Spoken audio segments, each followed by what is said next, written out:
DJ and graffiti had grown, B-boy and knowledge, the pillars of the game, but a six emerged, adding to the flame. Comics and hip-hop, a fusion so tight, visual storytelling, lyrics that ignite, from the pages to the beats, a seamless blend, the sixth element, where two worlds transcend. Welcome to the Sixth Element Show, where comics and hip-hop flow.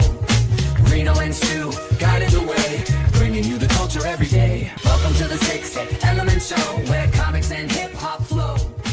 Reno and Stu. What up, y'all? Sixth Element, Sixth Element collectibles in the house. Wait, Slade Wilson, what up? Peace, peace, peace. Salute, salute. Best show on YouTube. You already know what it is. We do have a great show, man. We got a special guest in the house. Welcome, Vel Love. What up, my man? Welcome. What's up, bro? How you? How everybody? Real good, man. Good, yeah. Yep, we got a great show tonight. We got another guest might be coming. Yep, Spade. Slade. You was asking for Spade the other day. He said he was coming on tonight, and we're gonna chop it up and talk about that Superman joint. But yeah, we got a lot of well, I mean, we're gonna keep it real simple tonight. We got a main topic we're gonna bust up first, and that's the Nick Cage live action Spider-Noir series that's dropping. We got the trailer for y'all and all of that, so we're gonna bust that up and talk about all the ins and outs and what's going on with Spider-Man Noir. What is Spider-Man Noir? What's it all about? Everything you should know before the series. And then we're gonna talk about that Superman trailer again, because I have a big question about the moment involving Metamorpho and that kryptonite hand, and why is he creating that kryptonite, and who's making him do that? Because he's not the type of guy that would just do that to Superman. So what's Lex got over him? Is he mind controlling him? Is he got his kids by the throat? What is it? You know what I mean? Like, why is he doing that? So we're gonna talk about that. Also, they revealed just how powerful the DCU Green Lanterns are. Oh my God, we're gonna get into that too. And then DCU revolving around a couple of specific characters. But Stu, first look. Well, they call it the first look, but we already showed that on this show. Lex Luthor's war suit, the green and purple from the comics. We already broke that news weeks ago, but it's finally out now, and everybody can really look at it because there's a new toy out with Lex Luthor in the power suit. No, it's not a fucking DC multiverse or anything cool, but we're gonna look at that. And last but not least, Henry Cavill's Voltron movie. We got some news. It's not going to theater anymore, but you can still see it. Spade. All right, let's go. Oh shit, you don't have the. Hold on. What are we looking for? Hang on, man. I think Spade. You ain't got the link. I think I sent him the link. I sent him the link. Spade's on disappearing messages, new messages, and reactions will appear 24 hours after everyone has seen it. What the fuck? Oh, all right. Let me tell him to check his email. All right, boom, should be there. And then amongst all these topics that we're gonna talk about, our special guest today, Vel, is one fellow collector of the action figures and a fellow customizer too. You know what I'm saying? Y'all know how I get down with a few paint apps and little chromings, but my man actually doing head sculpts and all that shit. So we're gonna look at some of them. Phil takes it to that next level up. Yeah. I mean, where he's totally making them his. He wants it. He has a vision, and he's like, if I'm gonna put it on the shelf, it's gonna be mine. So we can always appreciate that, man. We definitely can appreciate that. Vel, man, listen, tell us about yourself, man, and tell us how you got into it. Let's see. I was born in Brooklyn. I moved down here when I was 10, getting in trouble. But I got 8 brothers. I had 8 brothers and sisters, so I was the oldest. When you're the oldest and you got a big family, you ain't got no childhood. Right. So once I became an adult and I could afford the hobby, I started getting back into it. And then, I'm learning about everything. I'm learning from customizers how to do this, how to do that, teaching me here and there, buy a couple things, and I start doing it myself. You know what I mean? And, over time, you start getting a little bit better. I ain't the best, but I know what I like. And once I bring a vision to life, it's really good. Yeah. Hell yeah. You got something on you? You got any samples of your work? Mostly I have kit bashings here, but like I showed you, This is a kit bash with a custom head sculpt. Man, that is just so gas, bro. It is. I like that, man. That's hard. The head sculpt. So who now you're making the head sculpt or painting it? Yeah, 3D printer. You're printing I have it? Okay. Yeah, and I have somebody paint it. Oh, you don't paint it. Oh, okay. No. So some of the stuff I'll paint, but I'm not the best painter when it comes to 1/12 scale. I can do 1/6 scale, but 12 scale is hard. Yeah, so I'll sit up in the house and play some Sean Price and print up and keep it moving. Sean P. Yes, sir. Yes, sir. So I don't know if you saw, you'd probably be interested in this. I met Pharaoh Monch doing the same. Sure. Yeah, you saw the video, the interview. Yeah, I've corresponded with Troy before. Big collector, big into the figures, man. I was blown away. I was like, yo, this is what I'm talking about. Hip hop, comics. That's how we get down. Yes, sir. Yeah, man. Yeah, that Daredevil super hard. Spade, man, welcome to the show. You got in. What's up, everybody? Yeah. What's good with you? Spade is our resident Superman fan, super fan. What up, Spade? What up? Oh man, not much, man. Listen, I know you've been out there, you know what I mean? You take your glasses off and turn into Superman and saving the world. That's why we ain't seen you. We get it. We get it. Yeah, we understand. You know, look, I got to do what my partner do, man. That's right. We know how you have to get down. You have to save the world. So I got to do what my partner do. We just on, different ends of it. But hey, we make it work. Hell yeah. Well, man, I'm glad everybody's here. I'm glad y'all in the house, man, because we definitely gonna get into the Superman joint again. That's what's up. Check it out. Is that a suit? Did you make that symbol, or is that a that Superman? Let's see it. Let's see it. Hold on. Hang on. We got Superman all on the left and all on the right. Wait a minute. Oh, Superman everywhere. Yeah. Now that right there, I need one of those in my collection. That's a dope Superman.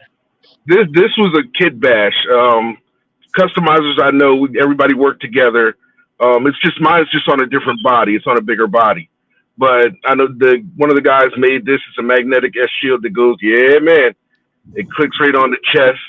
I also got the new symbol and the Kingdom Come symbol, but this pops right off. Nice. You got one on the cape like that? Ooh. Nice. Boom. Mm-hmm. That's beautiful. Hard, man. That's beautiful, man. So now the suit is that the so the suit that came with it, or you made that? No, I didn't make that. This was a friend of mine. He made them. He made like a run of like 20 of them, and he sold most of them. Yeah, that Archangel is hard. That Archangel is so hard. That Archangel is hard. Okay. Bro, the little shit is like raised up. Oh, like it's sculpted on. Yes, bro. Yes. Not just painted. So lovely. And then it's got the fully articulated wings, 4 wings and shit. And this is a new wing design. You know, the original, the last one they did rather was more square and boxy. Yeah. And these are much flat. more like, yeah. There was no curve on it. Right. No, right. None whatsoever. And then those came in this 2-pack just dropped too. A reboot of 2 that they already had. Yeah, I need that X23. Yeah, this is I had the first one they did. This one's got pinless joints on the knees and the elbows, double jointed elbows, which is different from the original, just had the single joints. It's got the new heads. Skin tone's a little bit more fair than I wanted. The other one had a better tan, but the I saw that. Perfect. Had a better tan. It did, bro. It was a little bit of tan. All that tells me is I got to do a wash over it. I got to do a paint wash over it when I get it. Yep. You got to throw the wash on. And sadly, they still have the pins on this one. I don't know why I guess the bigger figure they don't do pinless yet for some reason. I'm not a toy maker. I don't know why. But Now, wait a And in minute. this- Why did they do pins on that and they didn't do pins on him? Okay, good. Now I'm glad you brought that up. Glad you brought that up because I might just have to reorder that. Because this is totally pinless. I canceled mine, but yeah, that's okay. Yeah, I need That's to a go hard and get. Venom. I need to go Damn. and get that. Articulation's crazy. Like Oh, yeah, bro. toe crazy. articulation, like Yo, even the Mhm. toes, yeah.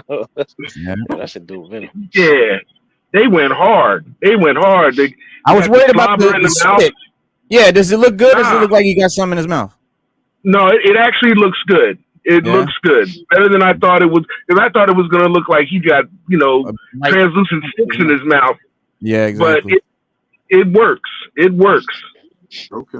It does work. Yeah, that thing is hard. The only thing I would say when you get it is watch out for little paint mixed in the white, stuff like that. Because I got one right there. Ooh, right. But I can gloss that over. You know what I mean? That's nothing. But See, yeah, me- why? I'd fuck around They and did- paint over the shoulders and paint that black so that it'll be like the OG symbol without the white going over Without his the shoulder. shoulder, yeah. The But shoulder. the only reason I passed on it personally because it's a Gamerverse one, and I'm just like, I really want OG shit right now. Like I'm into the OG comic versions of shit. Like I just want I the got comic. the Walmart one is the OG one to me. You know what I mean? It's got the classic McFarlane smiling head. Yeah, I got that in my lineup. You know what I mean? Venom's I one of my also need favorite the one characters. with the blue and the red on each side, like from the animated. Oh, that, yeah. It's hard to Yeah. find one Yeah, that's not a I know it's bootleg, one. but Yeah, yeah, that's a dope. Yeah, this- Yeah, that's a dope Yeah. one too. yeah, that shit's nice. But if they can do that pinless, why couldn't they do that one pinless? I know, yeah, that's a great point, man. I now no longer give them the excuse that this is a big figure, so I don't know what's going on, Marvel. This whole thing, because the whole idea of it being a reboot, I know a lot of people are pissed when they remake characters that they've already done.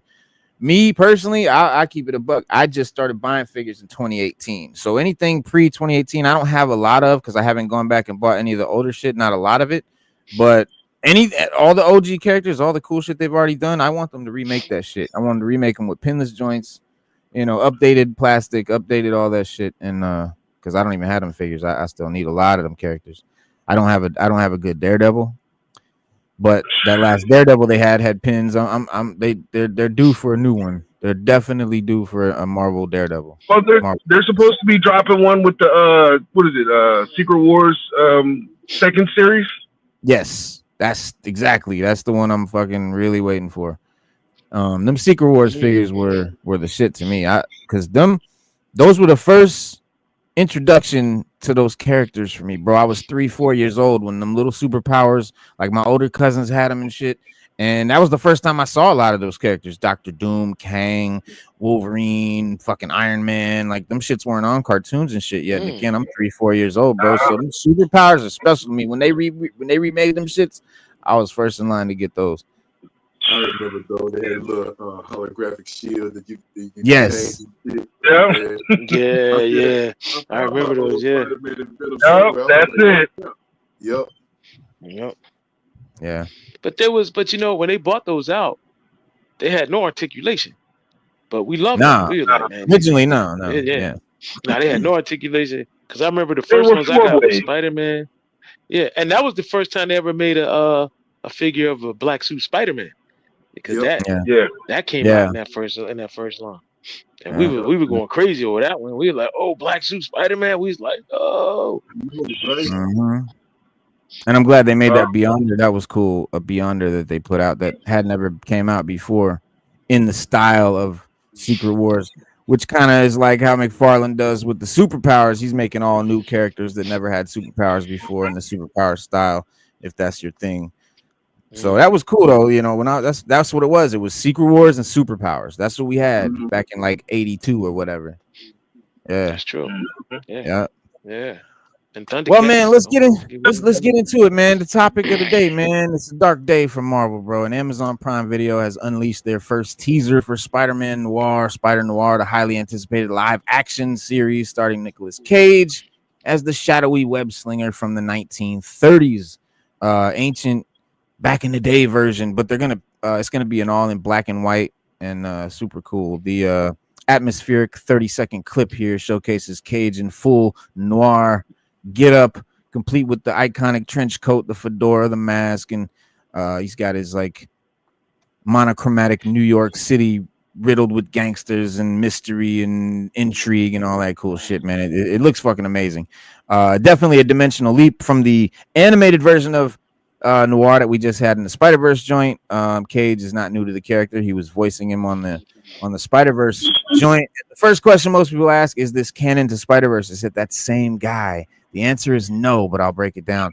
But the series does mark this sort of return to this character and Nick Cage to the Marvel days, because remember he did Ghost Rider, played Johnny Blaze, and but yeah, this is the first live action adaptation of Spider-Man Noir, Spider-Noir, and yeah, what makes this production I think unique is in the VFX landscape.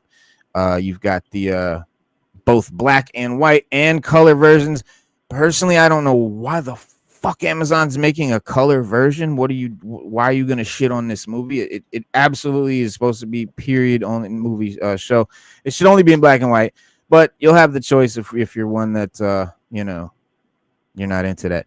But it's a dual format approach. I think it's sort of a fascinating technical challenge for the production team, because when shit is made and intended to be black and white, certain shit is different. Like, remember, y'all know, like back in the day in black and white movies, they used to use chocolate syrup for blood. Like, yep. Shit, it didn't matter what color it was, right? As long as it showed up either black or gray or white. So yeah, but so they gotta challenge, you know, or deal with that, and you know, so it could be cool. But without further ado, let's check it out. Let's watch this piece here. Hang on. Yes, let's get to it. Let's get it in. All right, sharing the screen. Hopefully Amazon just don't Nah, hopefully they do it good, and I think Nick Cage is a good guy to do it. You know what I mean? Like, because he cares about the character. He really does. I mean, that's saying a lot, but did he really care about Ghost Rider? Well, I don't know. He probably did, but I don't know about the writers and producers. Yeah, somebody didn't. Somebody didn't. Let me run this back. Let's run this back slow-mo and check it out in all this glory. If you just want to watch it, sound on and all that good shit, you know how. But this is a YouTube show. I can't really play it like that. They'll boot us. But y'all know what it is. Let's see. We got the little spider, a little Black Widow spider walking. Now I don't know who that is. This guy has a cane, and he's standing there looking all menacing. That's Kingpin. Like a kingpin, right? Like a kingpin. And he said, "Have you seen it out there? The city's a mess. Have you seen it out there? Yeah, Kingpin Noir, right? The city's a mess. The people could use a."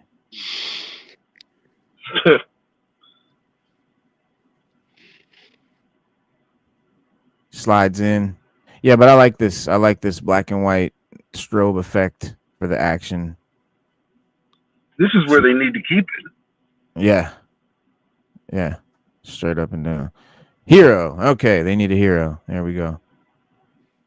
The people need a hero. I hope they find someone. Say what, Spade? I need a hero. You know. Yeah.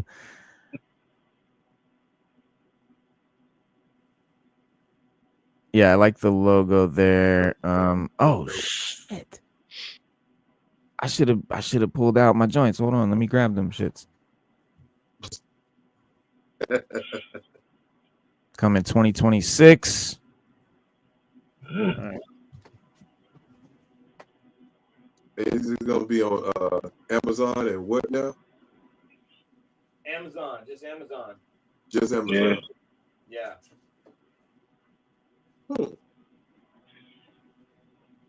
Oh, wait. That's probably Jenny didn't do it, but No, I got them shits. I had them shits. All right, here we go. it's pretty cool. I think so. Oh, that's a dope shot right there. Yeah, that is. That is a real dope shot. It looks really good. It really, really does. Yeah, I think Well, so. if they I think so. just I'm keep it excited. black and white. Right. Yeah, buddy.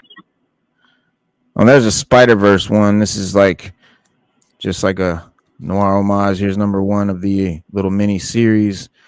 I believe it's going to be based largely on this, or at least, you know, loosely, with probably most of these characters that you see. There's a dude that's like an Electro version of Electro or something like that. You see all the circuitry and shit on his back, and he's got some sort of like a prod there. He's zapping him with. There we go. Got some focus. But yeah, that's dope.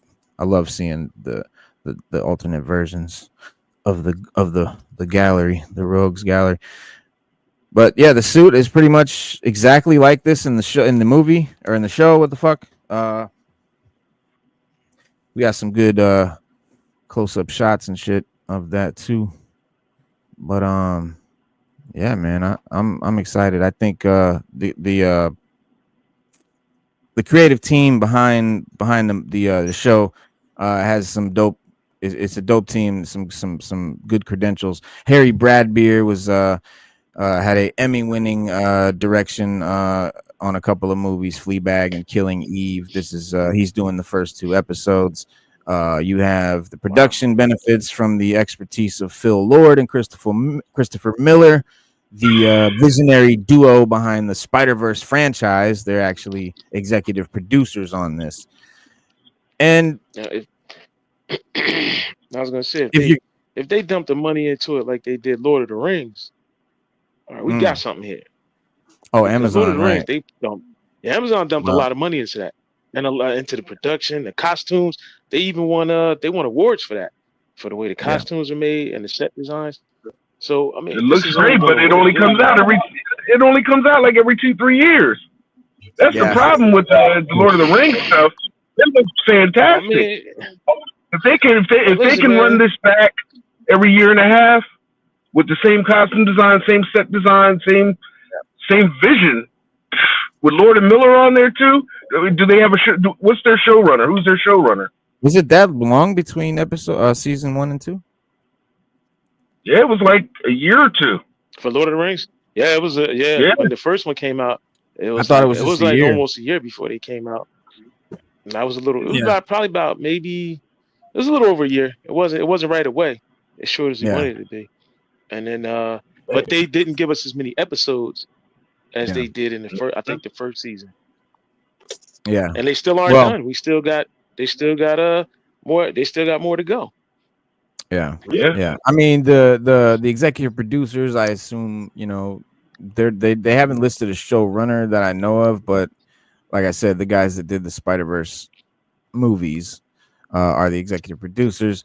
They're doing the thing live action, like an atmospheric 1930s New York, and the production teams have been photographed filming throughout Los Angeles. We've seen photos. I've showed them a bunch of times, a little bit of behind the scene footage. You got set designers, you know, making period accurate environments, you know, it's very Depression era aesthetic. And also, you know, keeping up with the modern, you know, VFX filming techniques and all of that. But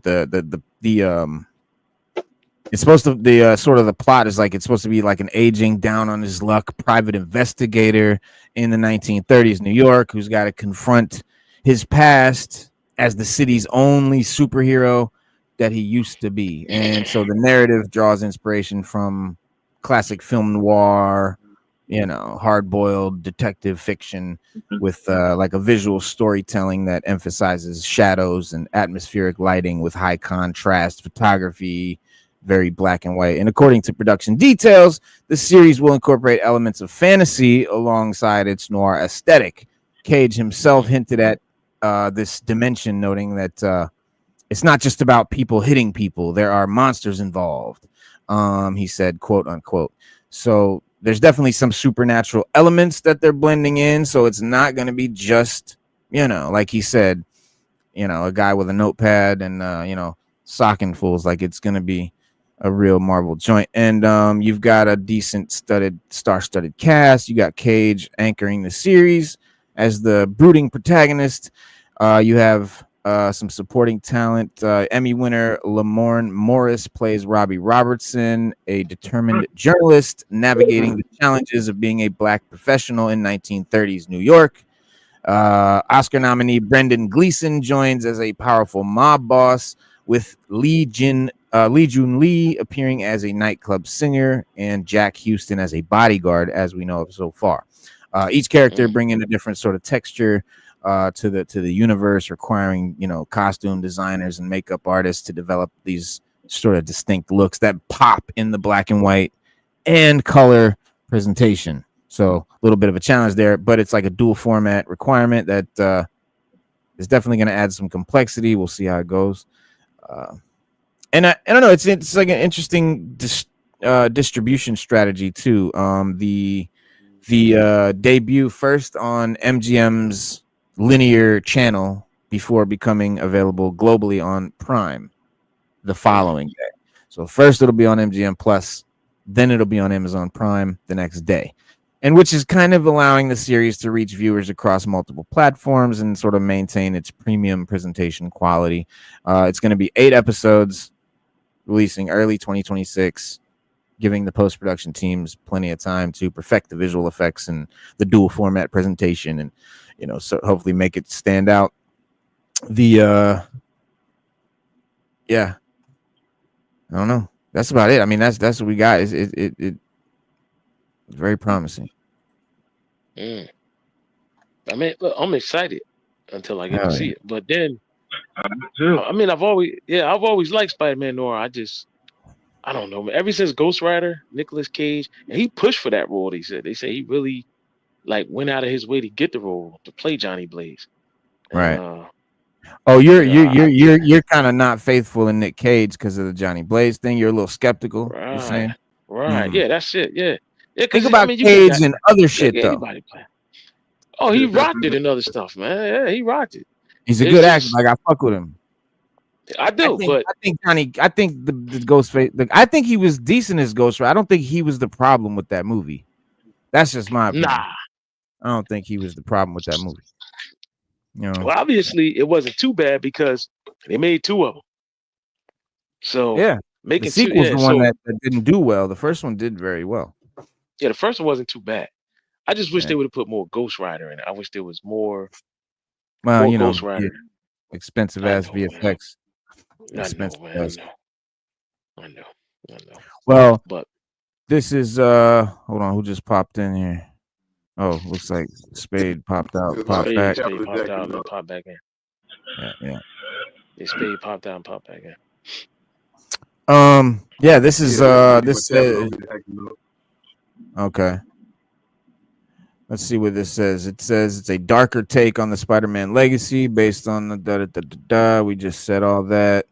At least in the comics, Spider-Man Noir's powers are gained in a very different way than that of Peter Parker and his radioactive spider. So he doesn't get his powers that way. His powers come from a mystical spider god, tying his transformation to the ancient forces rather than science fiction. So right away, there's definitely a supernatural element when it comes to Spider-Man Noir. Let's see, Nick Cage returning in Spider-Verse. Yep, talent behind the scenes. We talked about that. What else? Spider-Man Noir. When will it be released? We did that.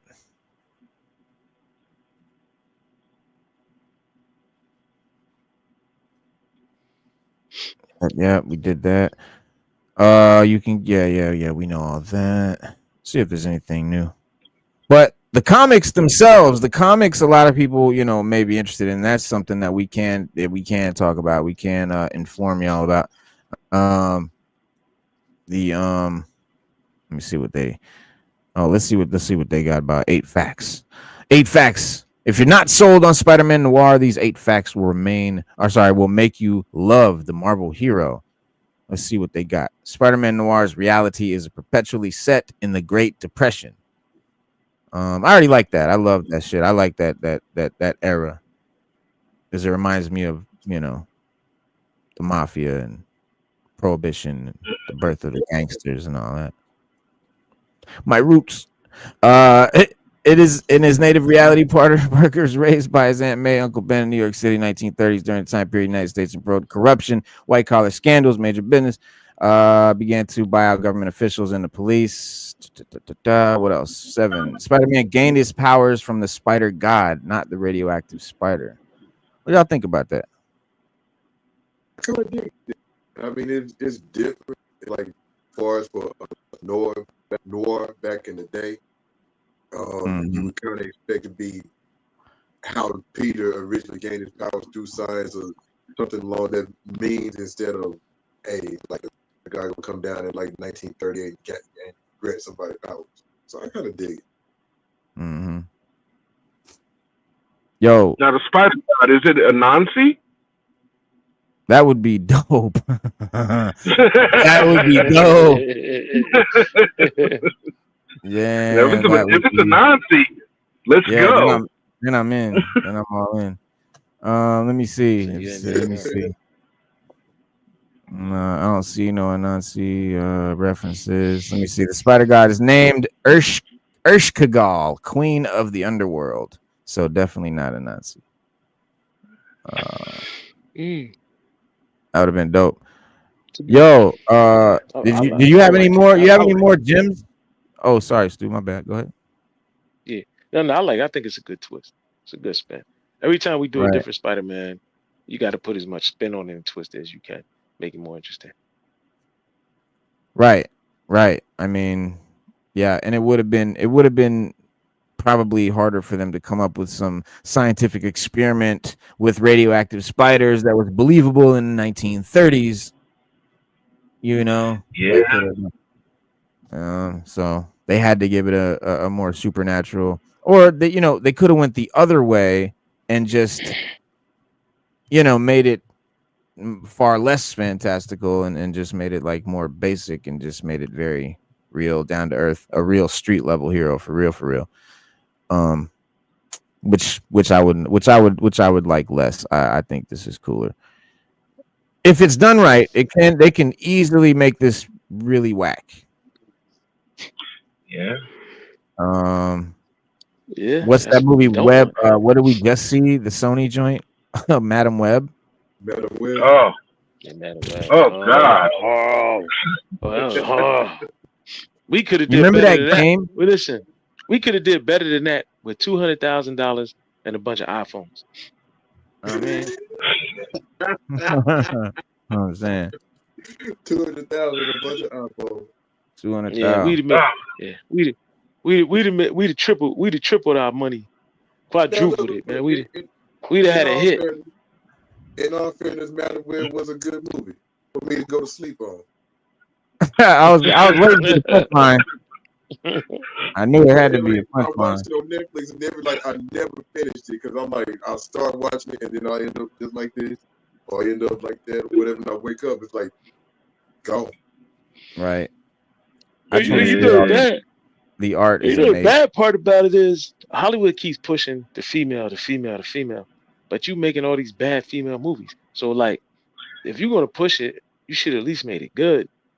If you want to push Madam Web because she's a female, like make it good. Like stop playing with us. Like stop making these movies that you wanna push and then you make it bad. Because they don't capitalize on what they need to capitalize on. You know what I mean? Stick with the story. The story makes the movie. It's all about It's all about the writing. What do you say? And we say that on here. Yeah, Hollywood ain't that smart, Mel. They're not that smart. Nah, they really not. They keep regurgitating the same thing over and over again, trying to force feed us stuff because they're pandering to a certain crowd. Nah, just make the story. You don't have to have all these extra elements in there.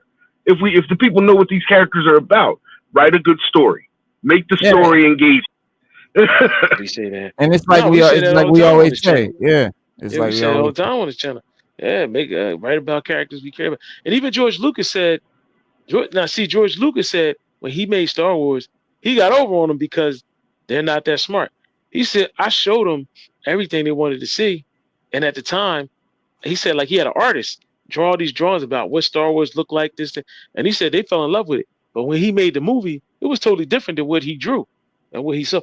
But the movie wound up being so big and so influential that once it came out, now Hollywood wanted every movie to be like Star Wars if it was science fiction. And therein lies the problem. Everybody, this was the problem with the DCEU. They were trying to catch the MCU. Stop. Just do your thing. Do your Do thing. something. Yeah. And that's why I think Gunn is the right dude, because he's very original, very creative, but he's a comic nerd first and foremost, and you can really see that in the movie, and you know, in the trailers at least, you know, with the Superman trailer, it may not be everybody's cup of tea for the best or perfect vision of what their ideal of Superman is. What it is a breath of fresh air in that this is the first Superman movie that resembles Superman comics in the way that there's multiple heroes that pop in. There's, you know, all kinds of shit that goes on. Like, you know, Superman is not just this infallible dude, the only superhero in the world. Like, that's how the movies always make it, and that's not how it is in the comics. And that's what I love about this DCU Superman right now, what we're seeing, because I have been starving for comic book movies to actually be like comic books. The MCU robbed me of that. They robbed me of that. And everything since Endgame has just gotten worse and worse in that regard, except for Guardians 3, except for Wolverine and Deadpool, and like one. No Way Home. No Way Home. Right? Spider-Man, right. There's like 3, right? And but yeah, for the most part, it sucks. But real quick, man, before we get to the Superman, because we are gonna dive into that, and I want to hear Spade's opinions and shit. Spider-Man Noir produces organic webbing, and it's black, not white. Look at that, skeeting black web. Yep, there it is, right there, coming out of his wrist. That's pretty cool. Yeah, black webbing is cool. Because the setting place in reality, Parker doesn't have the same access to advanced technology, right? So he wouldn't be able to make web shooters, apparently, right? Is the idea. Organic shoots black organic webbing from his wrists and hands, much like Tobey Maguire's version in the Spider-Man films. So he never has to worry about web shooters. I wonder if this Spider God was sent by No. Now, that would be a good retcon. I mean, clearly they couldn't have done that because I think Noir came out before No, if I'm not mistaken. I'm pretty sure, but that would be a sick ass retcon. That would be dope. They need to fucking bring No into the movies, man. That's a big missed opportunity right now. No, man. I don't think outside of that Venom 3 cameo. No, well, he was in Venom, the last Venom, but it was just like cameo movie. Yeah, I mean, really, give me that No story. Give me the fucking adaptation. But that's what I'm talking about comic like movies. They never adapt the comics, not faithfully enough to where it's even recognizable, and definitely never has the depth and storytelling and great writing that the comics do. And I just don't know why Hollywood relies on these whack-ass screenwriters when the comic writers were better to begin with. That's why this shit's popular from the get-go. I mean, they have adapted. What did they adapt? I mean, Watchmen was pretty much 1-for-1. Outside of the giant monster at the end. I'm referring more to the MCU right now, but yeah. Watchmen was fucking almost spot on. That's a great adaptation, and that's what I'm talking about. Like, I need shit like that. I need shit like Watchmen. That's what I want. I want comic movies that adapt comics, and that's what Gunn is doing. Like the Supergirl movie is a straight up adaptation of Woman of Tomorrow. Woman of Tomorrow, yep. They're doing the Batman Brave and the Bold adaptation of that story with Damian Wayne and shit. They're doing and the Superman is based on a certain universe that All-Star Superman. All-Star Superman. There you go. All-Star Superman. Yeah. That's what I dig about Gunn right now. That's what I dig about this universe. Just the fact that it's gonna feel more like a comic book does. Spider-Man Noir uses guns in battle. So yeah, he does pull out the Tommy guns. Yes, he does. And he pulls out the 45 and his military discharge. And he pull all that out. He said, "I got my army discharge right here." I got my army discharge right here. Bang, bang, bang. Menace. Spider-Man Noir isn't afraid to kill his enemies. Yeah, he kills the bad guys. He don't You know what I'm saying? These dudes are straight up killers. He wasted no time popping one in Vulture's head. And in the comics, Vulture eats Uncle Ben in front of him. That's, Oh, I mean, really? yeah, like this is, I think this is what this is the shit they're showing right here. Fucking, that's Uncle Ben right there with his guts out, with his rib cage open, right in the middle, right there. Fucking, And he came Vulture in, yeah. Vulture looking like Nosferatu. Yeah. And then Spider-Man came in and just was like, he ain't even talk, just blam, blam, Blam, blam, blam, blam. blam. Yeah, he ain't even talk. He just shot him. He ain't even talk. Nothing, none of that. None of that. What have you done? You know, none of that. What have you done? Why would you do this? You animal. Nothing. Ain't no talking. Just blam, blam, blam, blam. No dialogue. Just, Ain't shit to talk about. He said, no. "Oh, that's ain't nothing to talk about." Nothing to talk about, man. Blam, blam, blam, blam, blam. When I say that I'm worried about it, this is what I'm talking about. Like, I'm worried about it. I'm worried about them not portraying this right. Like, if this shit ain't in the show, you know it's not gonna be in the show, and it's a big letdown for fans of the comic. But there's no reason why not. We already know it's a proven fact time and time again. Rated R comic book movies work. They work better. In fact, they're the best and highest rated R movies of all time. The best selling rated R movies of all time are comic book movies that are rated R. Fact. Wow. There's no more science behind, oh, it's for kids, you can't do rated R. Bullshit. Comics are rated R. If you fucking read a comic, that shit ain't fucking PG. Hell no. Yeah, that's you want to make a superhero movie for kids, make a Lego movie and keep it moving. Mm-hmm. Any Wolverine comic. Like the 1960s. Yeah, that's what I heard too. They're making a game. What'd you say, Spade? I said comic books ain't really been PG since like the 1960s. Right. Yeah, well, the comics code, they before they were like drug use and stuff like that. Comics before the 50s were fucking super duper raunchy and violent.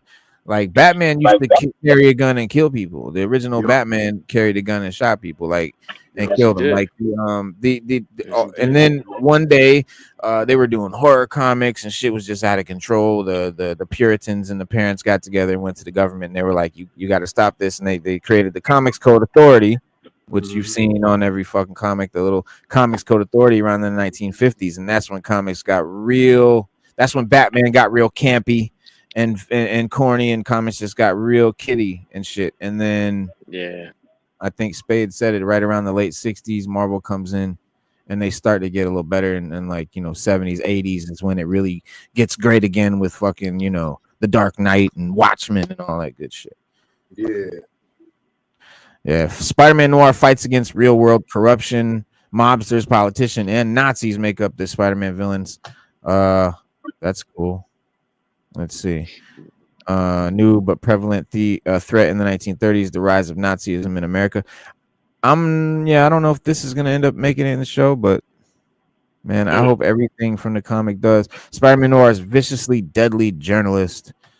He's a journalist? I thought he was a private eye. Spider-Man and her henchman Electro.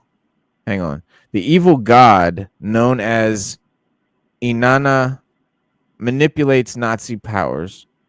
Spider-Man and her henchman Electro to uncover her old temple and retrieve the mystical McCran crystal. So yeah, if y'all know about Cosmic Marvel, the McCran crystal is like the McCran crystal. That's isn't that Juggernaut connected? Yep, it's connected to like the Kree and the Shi'ar and the cosmic shit. It's like the center of all, the nexus of all the universe. Oh, okay. I think the nexus of all the multiverses is in it or some shit. But correct me if I'm wrong in the chat. But yeah, it's that's dope. That's a dope callback. And what do we got here? It says retrained portions of their powers as the zombified Sinister Six, unleashing hell upon Parker and his allies. Yo, y'all just don't know. This is what time it is right here. That's why when I seen that they were doing this, I was like, bro. And if you compare it to like I mean, Ghost Rider 2, like they had some pretty dark shit in that movie, you know, and yeah, it would. I hope they got somewhere close to the comics on this. It would just be amazing because this is a really cool comic. Should DC give our boy Static Shocks the Spider-Man treatment treatment in movies and games? We talked about that. They were going to do that. They were going to do that. Right. I know Michael B. Jordan was connected to it. They had an animated movie. This was about 2 years ago.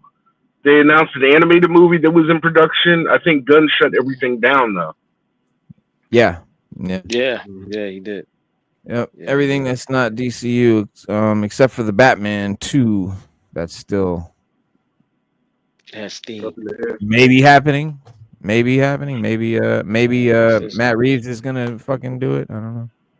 Yeah, it's like Blade right now. We don't know. Oh God. So mad about that.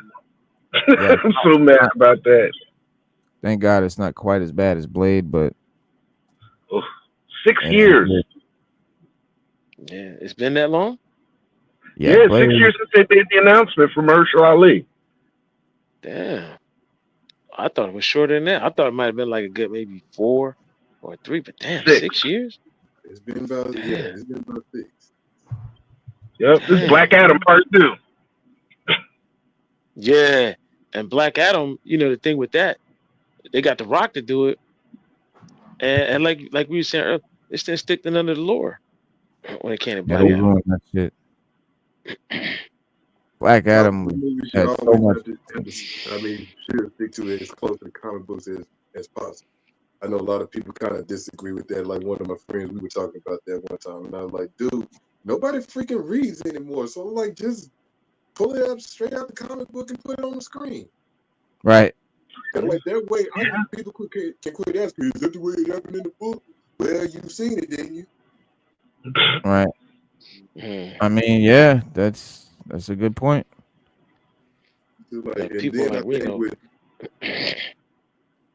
I'm sorry. I say people like Reno. People like Reno always says that The Rock is playing a character, but he's The Rock playing a character. Yep. He's just playing The Rock. I didn't want him to play Black Adam. This is my whole problem with Robert Downey Jr. playing Dr. Doom. Like, I don't want him to play Dr. Doom. He was perfect as Iron Man. But that was his life. You know what I mean? The Rock gets on screen and he's playing The Rock in almost every role he does. And the difference in Robert Downey Jr. and The Rock, though, is Robert Downey Jr. can actually act. And I agree. He can transform. But the reason that they're doing that is that it's supposed to look like Tony Stark. This version of Dr. Doom is supposed to look like Tony Stark because it's a multiversal character, and they're trying to illustrate that in this universe, you know, Dr. Doom looks like this. And so there is also going to be a Dr. Doom not played by Robert Downey Jr. that's going to come in after the Secret Wars movie for the next phase of the MCU. So Downey is just playing a version of Victor Von Doom in this movie, but he's not the ongoing Dr. Doom that's going to continue on, which is I think I'm excited about that. Yeah, I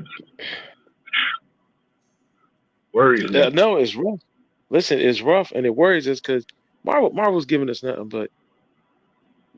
It's been trash since it's been trash. Let's be real.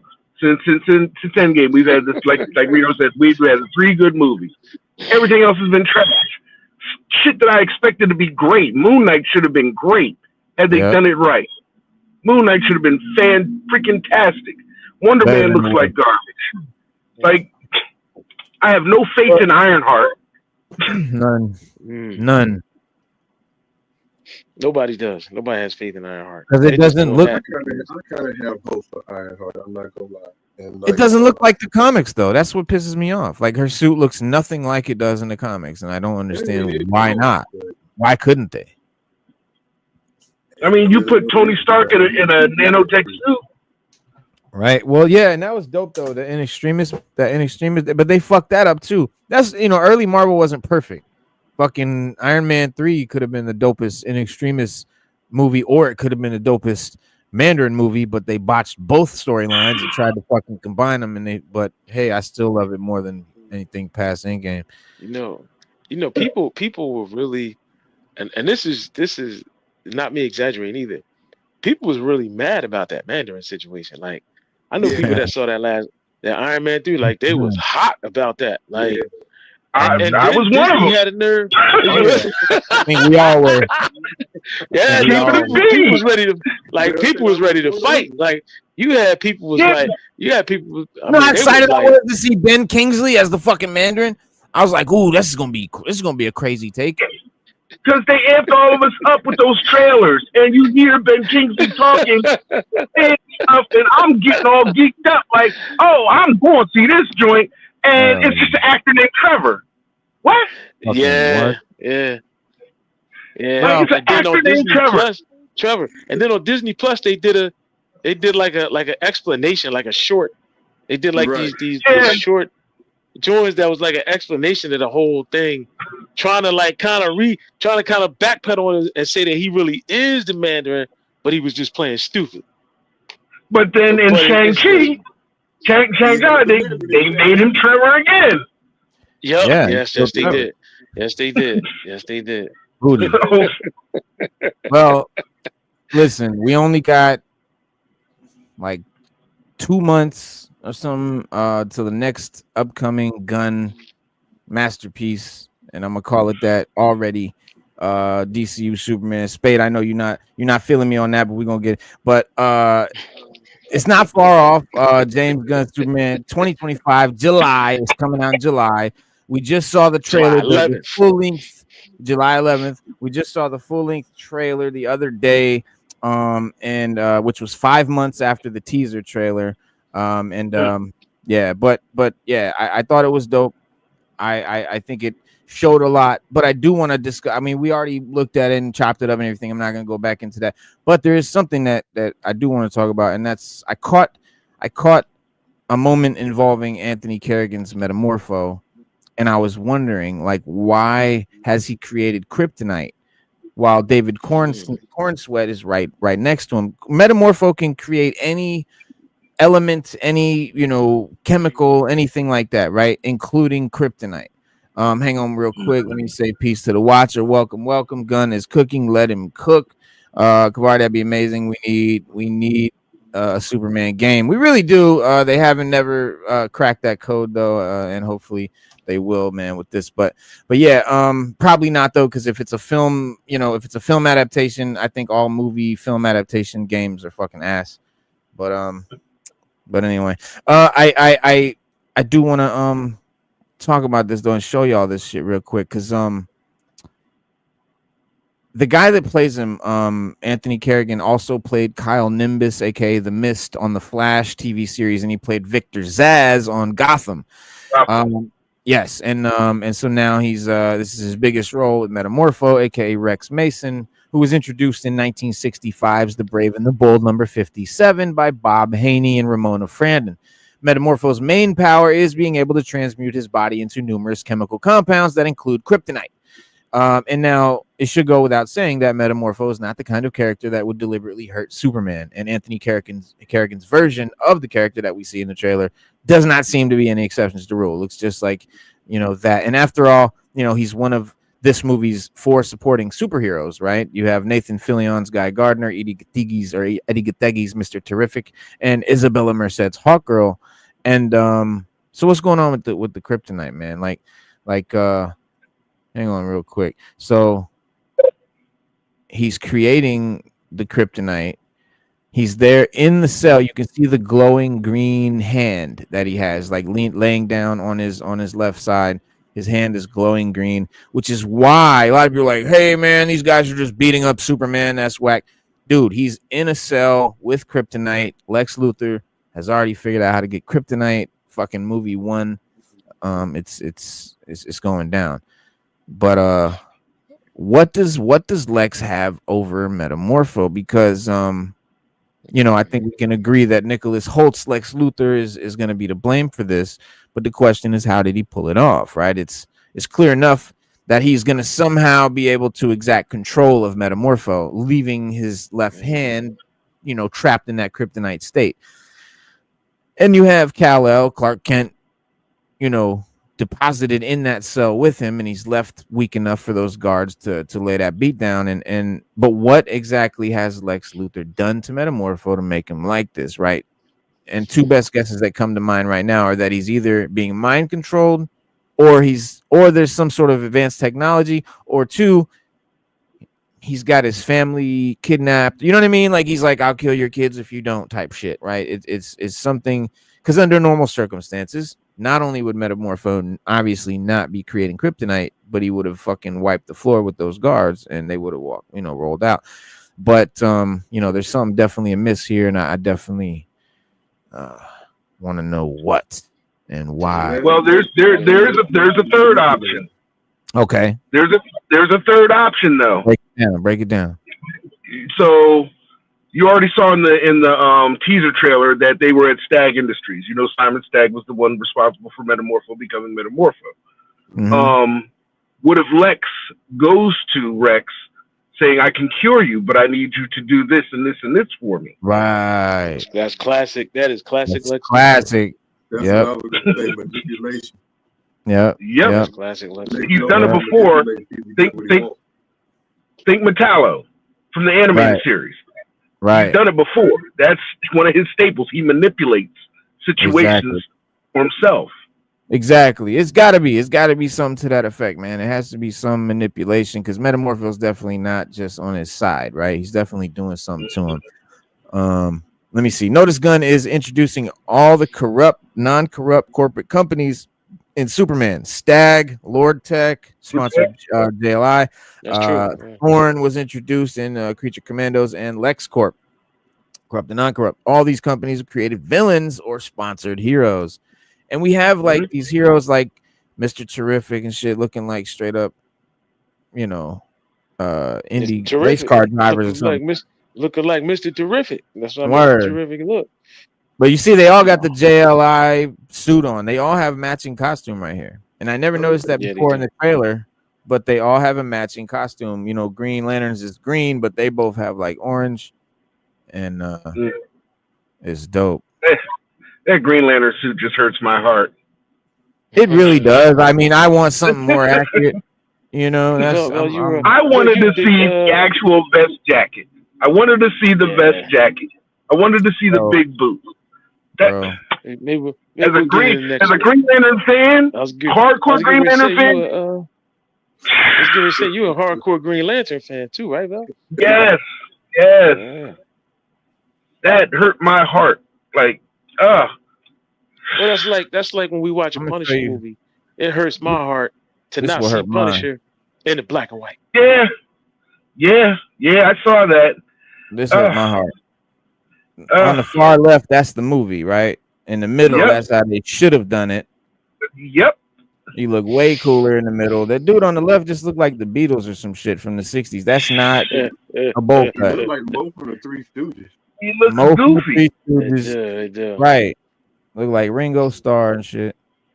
It's but yeah, man. I mean, that's, you know, and there you see he's wearing the fucking vest with the high collar, and that would be so dope. You know, but there we go. I mean, that's the whole thing about comic movies and adaptations and not being super duper accurate and all that. But I think at least, you know, at least the vibe of it is a bit more, it just feels more comic-y to me. The fact that there's multiple heroes in it and not just Superman just makes me feel more like a real comic book than the movies. Because it always bothered me that he was the only superhero. And like, I'm always like, well, how come they don't know about the fucking Justice League here? Like, why is it only Superman? You know what I mean? Like, so I think the Throne will be our main mobster. Throne will be our main mobster for Batman in the DCU. Thorn, I think, that's what he meant. Thorn, just like the animated series. Rupert Thorn, yeah, man. That's one thing I'm real excited to see how Gunn does Batman. I want to see a blue and gray suit. We've never really seen a live action blue and gray suit outside of that, you know, the campy 60s TV show. I want to see that shit in a movie. We've never seen that, and I think Gunn might be the guy to do it. I mean, I believe Thorne will be the main mobster there. I mean, they have the Clayface movie they're coming out with. Thorne is responsible for Clayface. Sadly, that's not going to be related, though. It's an Elseworlds thing. They should just run with it. Like, it needs to be. Yeah, they're just making like a horror movie out of it. Just like a standalone horror movie out of it for whatever reason. Superman trailer was just okay, Kevin Davis. Well, the audience will show up and support DC Studios at the box office. Well, I think Spade agrees with you. Spade, man, you've been quiet. You haven't said much. You kind of holding back here. I know. Your blood is bubbling under there. Tell us, man, how you feel about it. Trailer, 2 days ago, and I'm looking at it. I just shook my head because I was just like, this is not it. For me, it's not it. When Lois is interviewing him, I know a lot of people were down on Henry Cavill's version, saying he's too moody, he's too this and too that, he's too depressing, and I'm like, that's an emotion. Now Superman is eliciting another emotion here. I was afraid of people I say about that, but to me, it's like you're getting all overly emotional, overstating that you say people, we know this. You know, I'm like, why are you getting all emotional about it? I'm like, I hate how the dynamic was between the two, and I'm sitting there looking at him like, why are you freaking yelling? You're Superman. Why are you yelling? We know you save people, but you can't answer a few questions without getting overly emotional about it. And then seeing like that big ass picture of Lex where he's all up in the screen, like, and I'm sitting there like, dude, I don't want to smell your breath. I'm just, that one right there. And I'm just like, nope. You know, he looks, cocky, arrogant, definitely. But I'm just kind of like, just watching the 2 trailers I watched overall, I'm just like, it don't feel like Superman to me. But Spade. It just don't, Reno. I mean, it is. I'm looking at it like, I don't like the suit at all. I think that looks so, It's an application of the Kingdom Come, the original, and the New 52 style. I'm like, just pick one of those and rock with it, like how Henry Cavill's was, or Tyler Heckler's in Superman and Lois, or even like how Brandon Routh was in the Elseworld. You know, I like that version where he had the Black Kingdom Come S in the suit. I'm like, that looked comic book accurate to me.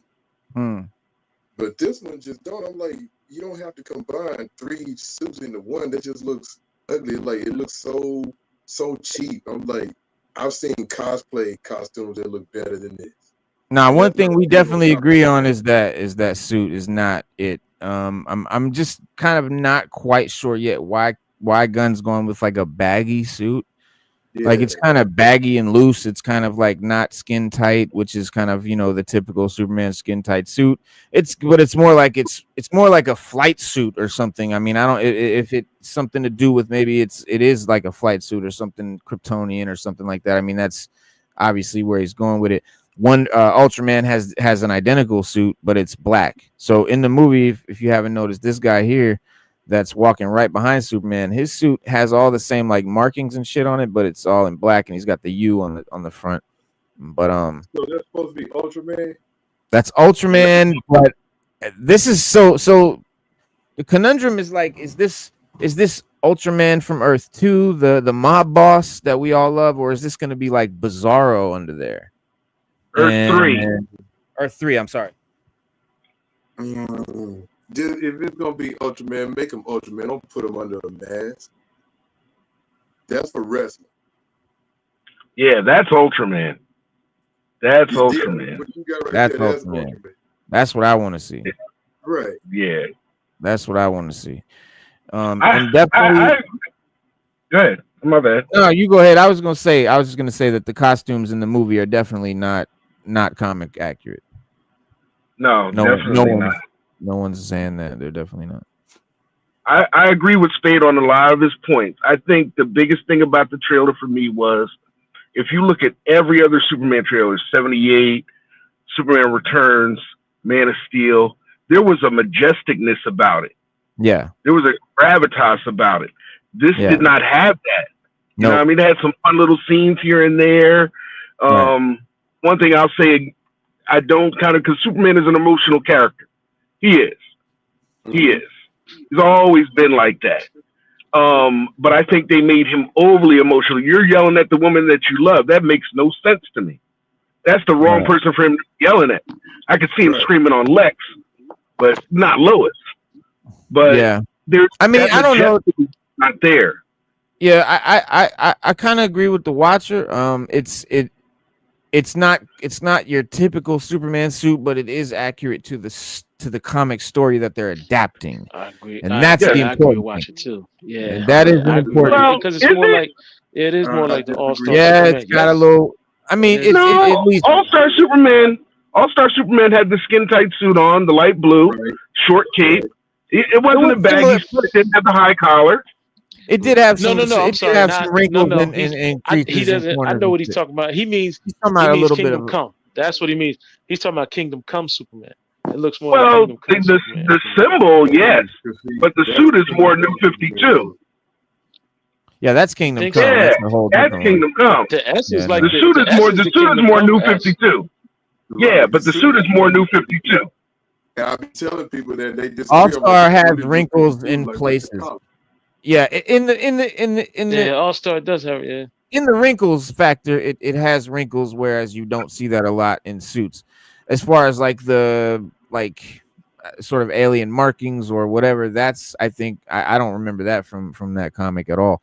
I just remember it being solid blue, but and more of a lighter shade, kind of like your picture there. But there's definitely a New 52 in the suit as well. It's an amalgamation of different comic suits. I just, I'm interested to see why Gunn went that way, but I'm sure we will, because everything he does has a reason. Everything makes sense. Yeah, he does. But I think it was more about the symbol than anything else to set that Superman apart from the rest of them, and it works.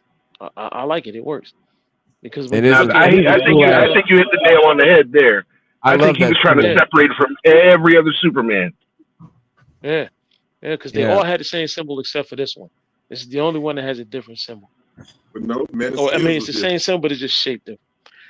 Man of Steel is and that's why I said he's just separating himself from Man of Steel. There's always a slight difference. There's a chart with like 80 fucking Superman logos from the comics and all of history. They're all just slight variances from the very original one to now. They're very different. But because the first one had like a weird shield. I got it. Like right over there. I'm not gonna reach over there. But with the black background. To touch on what Vel's talking about, though, I do want to, because that I think is what a lot of people are missing, and even whether they know it or not, there's that, and to use your word, majesticness that almost like a foggy filter to it. It just has a feeling of like, dun, dun, dun, dun, dun, you know what I'm saying? You just fucking you get chills when you see that bitch.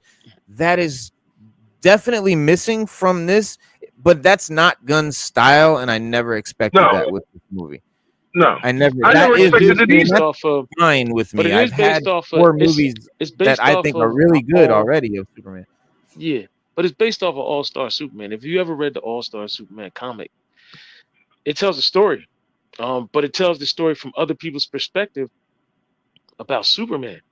And the brilliance of the whole thing was not just the art style, but it was the story and the way it was driven. It showed you how great Superman was.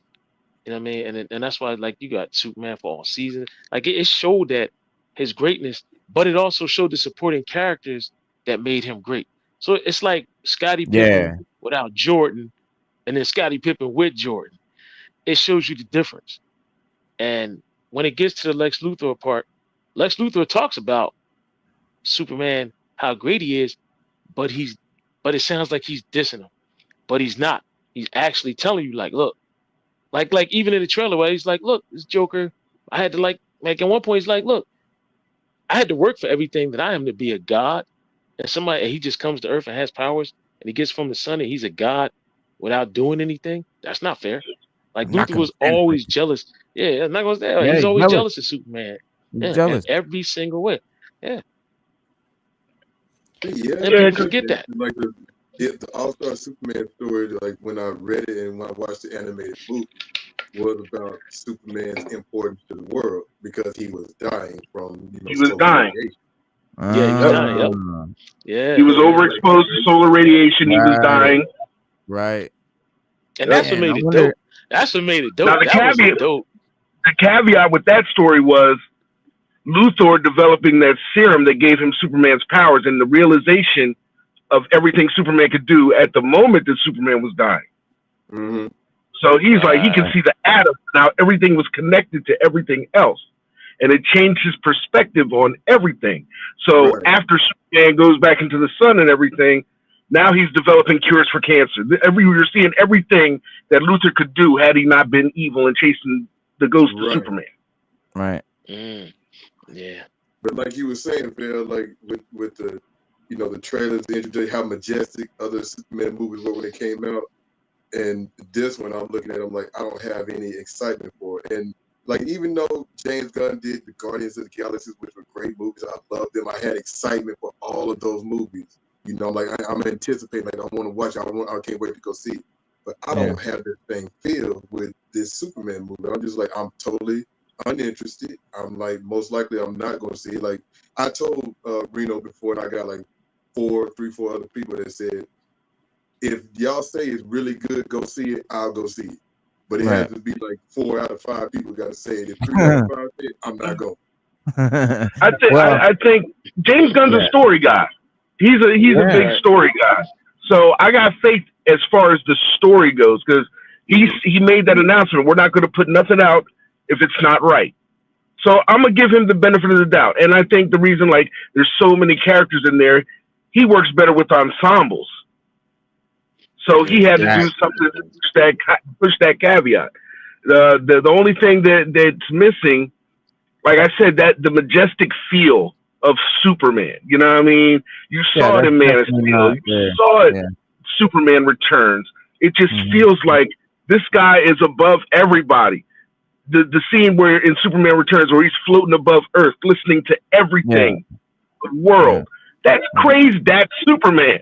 Yeah, that's what a lot of people love about the character, and that's his sort of iconic status. That's kind of what always turned me off as like an adolescent kid who was into like Batman and shit. Like I just didn't like that because it was, you know what I mean? But like as I got older, I started to appreciate that more. But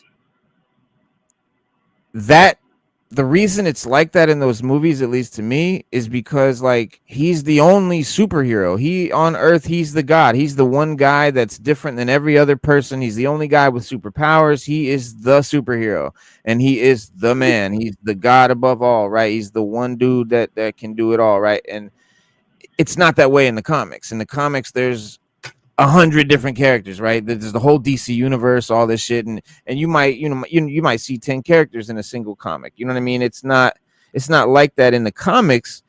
And I think that mystical fucking like super gravitas vibe that you get is because he's the solo character. You know what I mean? But when you have other superheroes that are all equally powerful, and he's fallible, he can be beat up in the comics. He can be captured in the comics. He gets his ass kicked in the comics. Shit, he fucking got killed in the comics. Yeah. And so, like, where's that in the movie? But right there, you said he could get killed in the comics. Let's go back to the Doomsday thing. The whole Justice League was going after Doomsday. All of them are getting smashed. Yeah. Batman is hoping Clark is coming. Like, it makes it seem like he's always the guy for sure. Everybody looks for Superman. Like, but at the same time, when he gets fucked up by kryptonite or whatever superhero or Darkseid, whoever fucks him up, who saves his ass? You know what I'm saying? The Justice League is always there, and that's cool because it shows. The thing that I love about that is it shows that he's not a god. He's not perfect. He's not invulnerable. He's not infallible. He is relatable. You know what I'm saying? Yeah, he's from kryptonite, but he's fucking human. You know what I'm saying? The other thing a lot of people misunderstand about Superman, they think it's just a power. They say he's not relatable. I'm like, what about his heart? Because I know, and I'm sure many of us have, like, you might see somebody on the side of the road in distress. You might not be able to help them, but there might be something in you that wants to help them. Like, God, man, I wish I could help this person. You know what I'm saying? And it's like Superman is more than just his power. I tell people that all the time. He's more than just his power. He's relatable. Like I said before, losing my father at age 30, 31, when I'm ready to take on the world, and how he did, same thing with his dad. I'm like, growing up, going to different schools and stuff and feeling alienated, like I don't fit in, kind of how he felt. So that's why, he was one of my favorite characters. But Val, I want to touch on something you said about Gunn doing good in ensembles, and I'm like, I never thought about that.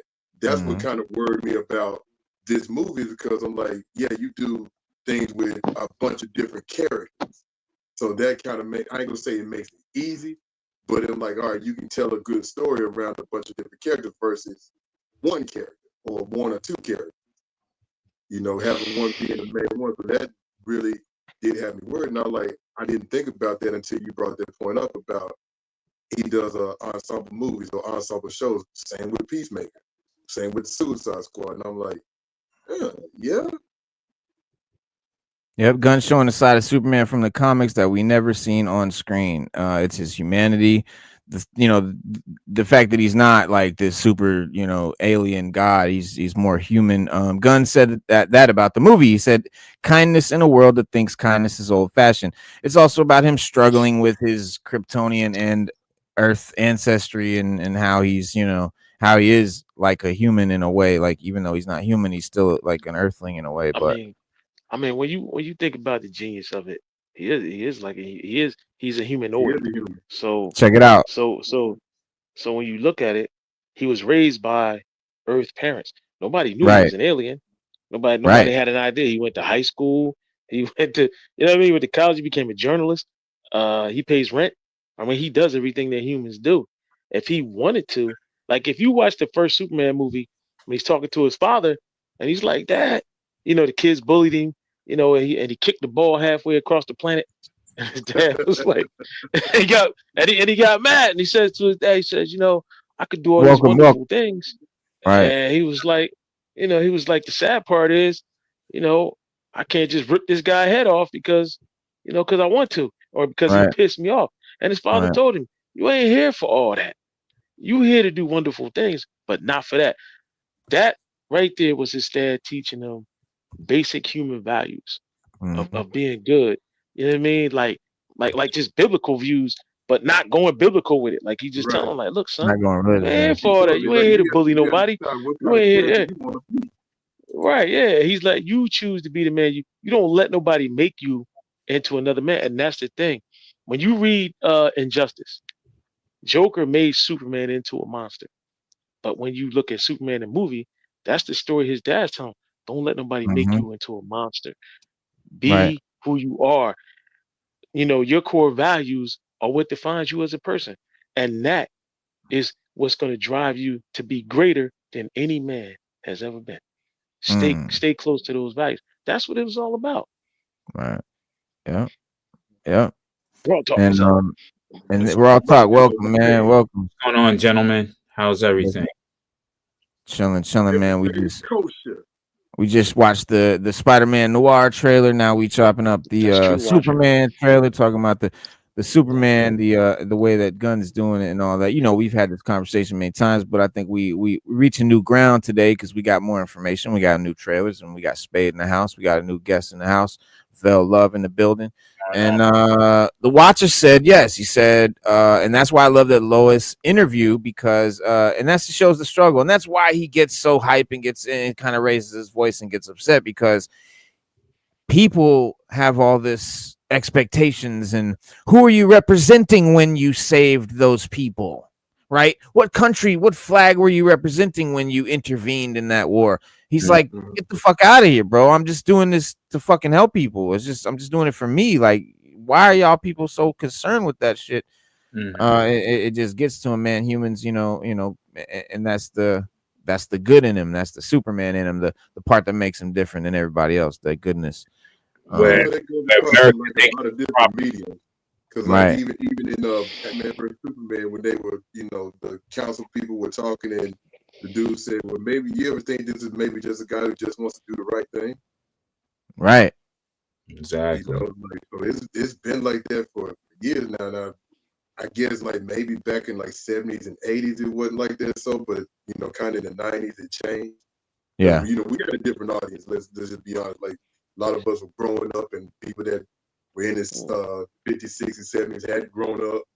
So you need a chance for the time. But I'm like, yeah. But the core values, of things never change, man. It's just exactly. like people change and things change, but the core values don't. It's whether you choose to adhere to them or not, man. Like I know Fact. social media got us messed up, you know what I mean. But we still can go back to our core values at any time we want and reset ourselves and get back to what made us us.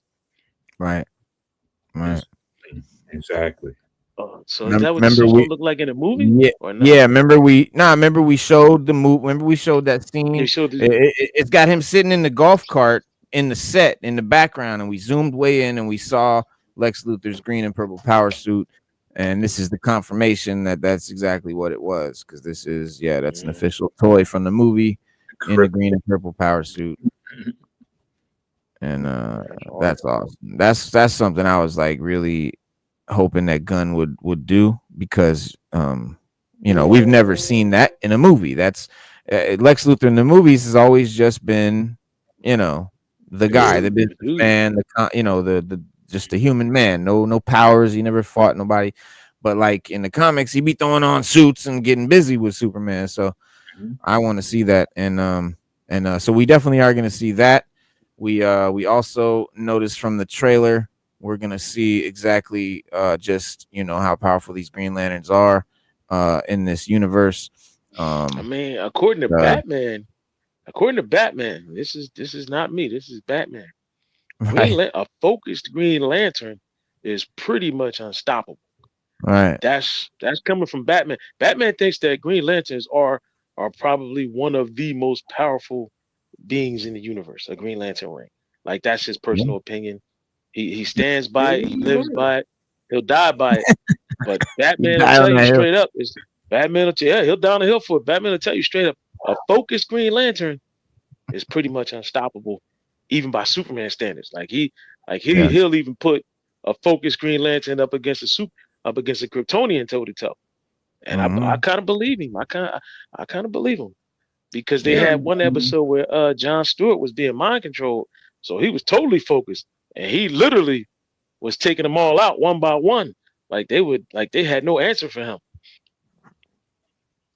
Until Batman with the contingency. Batman always the Superman always got a plan.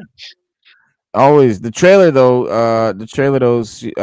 kind of gives us our first live action DCU Green Lantern since the Ryan Reynolds debacle, of which we do not speak. But yeah, we got Nathan Fillion's Guy Gardner, which is a version that we've also never seen in live action, and I don't think we ever would have if it wasn't for Gunn, because that's definitely a fringe Green Lantern right there. He's a real cocky, real anti-hero kind of character. And based upon what we've seen from the Superman so far, it's been confirmed that Guy Gardner's Green Lantern will be a member of the Justice Gang. That's what they're actually called, the Justice Gang, before they become the Justice League. It's a team of heroes in the movie founded by Maxwell Lord, who will be working alongside, the Man of Steel in the movie. The DCU will also see the release of the show Lanterns in 2026, which stars Kyle Chandler as Hal Jordan and Aaron Pierre as John Stewart. And Guy Gardner is also going to show up in that show too. So they're all the three Green Lanterns, at least, that we know of, that'll be in that show. But now, the new Superman trailer showing just how powerful that they can be. In the comics, obviously, the Green Lantern Corps are some of the most powerful beings in the entire universe. That is a fact. Particularly true of those hailing from Earth, including the human officers set to debut in the DCU, charged with the Green Lantern willpower held within the central power battery on Oa. The Green Lantern used their power rings to protect their assigned sectors of the galaxy, creating hard light energy constructs of anything that their mind can imagine. And the rings also grant the Green Lanterns the ability to fly, create force fields, heal injuries. They've got superhuman strength. They access wormholes for quick travel to and from Oa. Essentially, a Green Lantern's power is only limited by their own willpower and imagination. So that's pretty fucking crazy. And so, you know, as long as their ring is charged up, of course. But the same is also true for other lanterns, right? You've got other powers, other colors from different emotional spectrums. Well, the You've charge, got the charge of the Green Lantern ring does not denotate its power. It just no. denotes its But if it power. runs out of power, if it runs out of charge, yeah. No, if it runs out of power, you can't do nothing. But it could be at 1% and still be just as effective And as still it be is just at as strong as it is 100%. Yeah, it's just the more like power a charge timer. just denotes. Then back to what you said, Stu, a focused Green Lantern is dangerous and then practically unstoppable. But if he don't have but 1% of a ring, he ain't worth a damn. He's not gonna get much off in the fight. Right, but that's because people think Green Lantern's right. People think Green Lantern's weaknesses, they're pretty much they can be shot, stabbed, knuckled up, whatever. Yeah. But with that ring on, it pretty much protects them from anything, you know, that comes at him. Like I said, the more focused he is, the harder it is for you to break his constructs. That's why when they were training Hal Jordan, they're like, look, you gotta focus, man, you gotta concentrate, keep these constructs. What's your name? Kilowog made a small sun that was sucking him in. He was like, damn, he was like, hold up. And he anchored himself to the damn thing. He was like, here, watch this. Here's a sun. Do something with that. He made a small star. I'm like, I mean, people think they can just make bricks and giant fists and hammers and shit. No, they get it in. Green Lantern. They make kryptonite. Yeah. Now kryptonite, I found out. I found out they can only make. They have to scan any type of mineral or anything. The ring has to scan it first. Right. If the ring, let's just say Al Jordan ran across a piece. Once he scanned it with the ring, he can make it forever. Yeah, he can make it. Yeah, forever. He can make it forever. He had to only scan that shit once back in the day, and now he can create kryptonite whenever he needs to. Yeah, Green Lantern is one of my favorite characters, bro. He always has been. What happened, Phil? What happened? It's all within the collective knowledge of Oa at this point. Battery. Can y'all hear him? Battery. We can't really hear you that good, bro. Yeah, we can barely hear you, Phil. Damn, Stu, you got to leave. Yeah, I got to jump out, man. Hey, man, you got your ring charged up. Always, baby. All right, keep it charged all the way up, baby. Yo, hey, I'm gonna be watching in the chat, man. All right, bro. Be safe. Be safe. Be safe, man. All right, y'all. Peace. Peace. So thank you for that, man. The thumbnail, man. I found that image. I was like, yo, I need an image that's crazy, something that isn't on every other thumbnail, because every thumbnail about Spider-Man Noir so far has been pretty much the same. Let me let Val back in. Let me see which one. Let me remove that one. You there, bro? Yeah, I'm here. Okay. We can hear you now. Let me remove that one from studio. If you disappear, Val, just come back. All right. Okay. But like I was saying, the central battery holds all the universe, all the knowledge in the universe that's been collected by the whole Green Lantern Corps. So there's no need to scan anything anymore. You could have a Green Lantern in a faraway sector scan something that somebody in sector 3600 might need, and it's gonna go to it's already known. Oh, okay. Yep. That's wild. Yeah, that's another one of their powers is the reach of the core. The core spreads all over the fucking universe. 7,200 Green Lanterns. Right. It's supposed to be 2 per sector.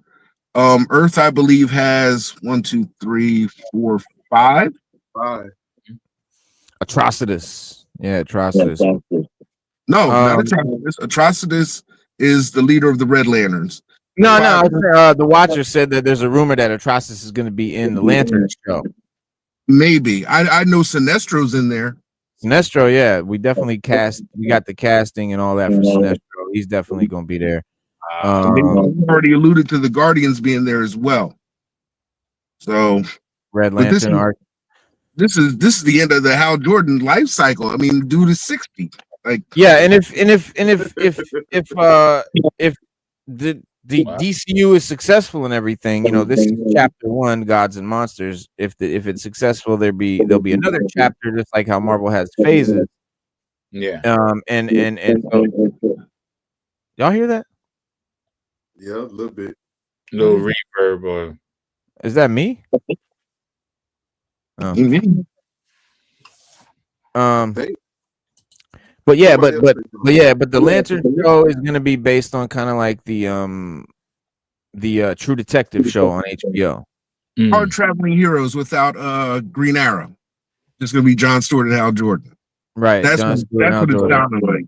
The hard traveling heroes. They're gonna be on Earth. It'll be an Earthbound show. You know, whether we see any OA action or them going or doing anything anywhere, for the most part, it's gonna take place on Earth. It'll be some Earth problem that they're trying to solve. And so it's going to be like that HBO show True Detective in the way that it's shot, in the way that it's written, in that kind of style. But of course, we'll have all the cool characters from Green Lantern and all that shit. What is cool is I actually have seen more people. Hang on, let me try muting y'all mics where this is coming from. I've actually seen more people have fun doing theories and stuff ever since Gunn started. It's been more fun to theorize. I haven't done since the pre-Gun day. Okay, yeah, it's Vel's mic. Something about Vel's mic is reverbing when I talk, so I'll just mute it when you're not talking, bro. Okay, I got you. Let's see. I think it will slowly move into cosmic. I mean, that's the thing. That's what I was getting at. If the DCU is successful, if this first Gods and Monsters phase is successful, yeah, they're gonna start doing more, and hopefully we will see stuff like Red Lanterns and more cosmic stuff and bigger DC stuff. Because Gunn, again, is a real comic fan. He's a real comic nerd. He really goes to comic fucking stores, really buys and reads comics. You know what I mean? He's not just like a Hollywood comic movie guy. I give a prediction. At the end of this Superman movie, we're gonna see Brainiac, because I think he's the biggest threat. I think it ain't gonna be Darkseid, because we already seen an iteration of Darkseid, and I think Gunn want to stay away from that for a time. Yeah, but I think it's gonna be Brainiac, because remember, Brainiac, he's there to soak up all the knowledge. He even encapsulates and shrinks galaxies and planets and stuff. Right. I would love to see that, man. Brainiac is definitely a long needed, and we haven't seen him. Villain we have not seen, yeah. Really, you know what I mean? So I think that's the big bad that's gonna tie in all everything together. Hey, good brothers, I gotta sign off. Oh, word. All right, man. Yo, thank you for coming on, bro. You having me. Thank you so much. I enjoyed the conversation. All right, y'all take care. Next time. All right, bro. Yeah, man. All right. Thank you. Yes. Yeah. Yeah, man. Yeah. Good dude, man. He first time coming on the show, does custom work on action figures and stuff like that. So we'll definitely see him again. But yeah, he showed off some dope shit he made, like that he's done, like head sculpts and shit, like fire shit. All right. Yeah. Run that back. But yeah, Green Lanterns in this fucking trailer and shit, that shit was crazy. He just like walking by and just kind of flipped his hand up, and like a whole big ass hand, came up out of the ground and tossed some tanks and shit in the air. And that was just a cool little what do you call let me throw that back up there. Just a cool little like example of just how easy it is for them to do work. Yeah. Yeah.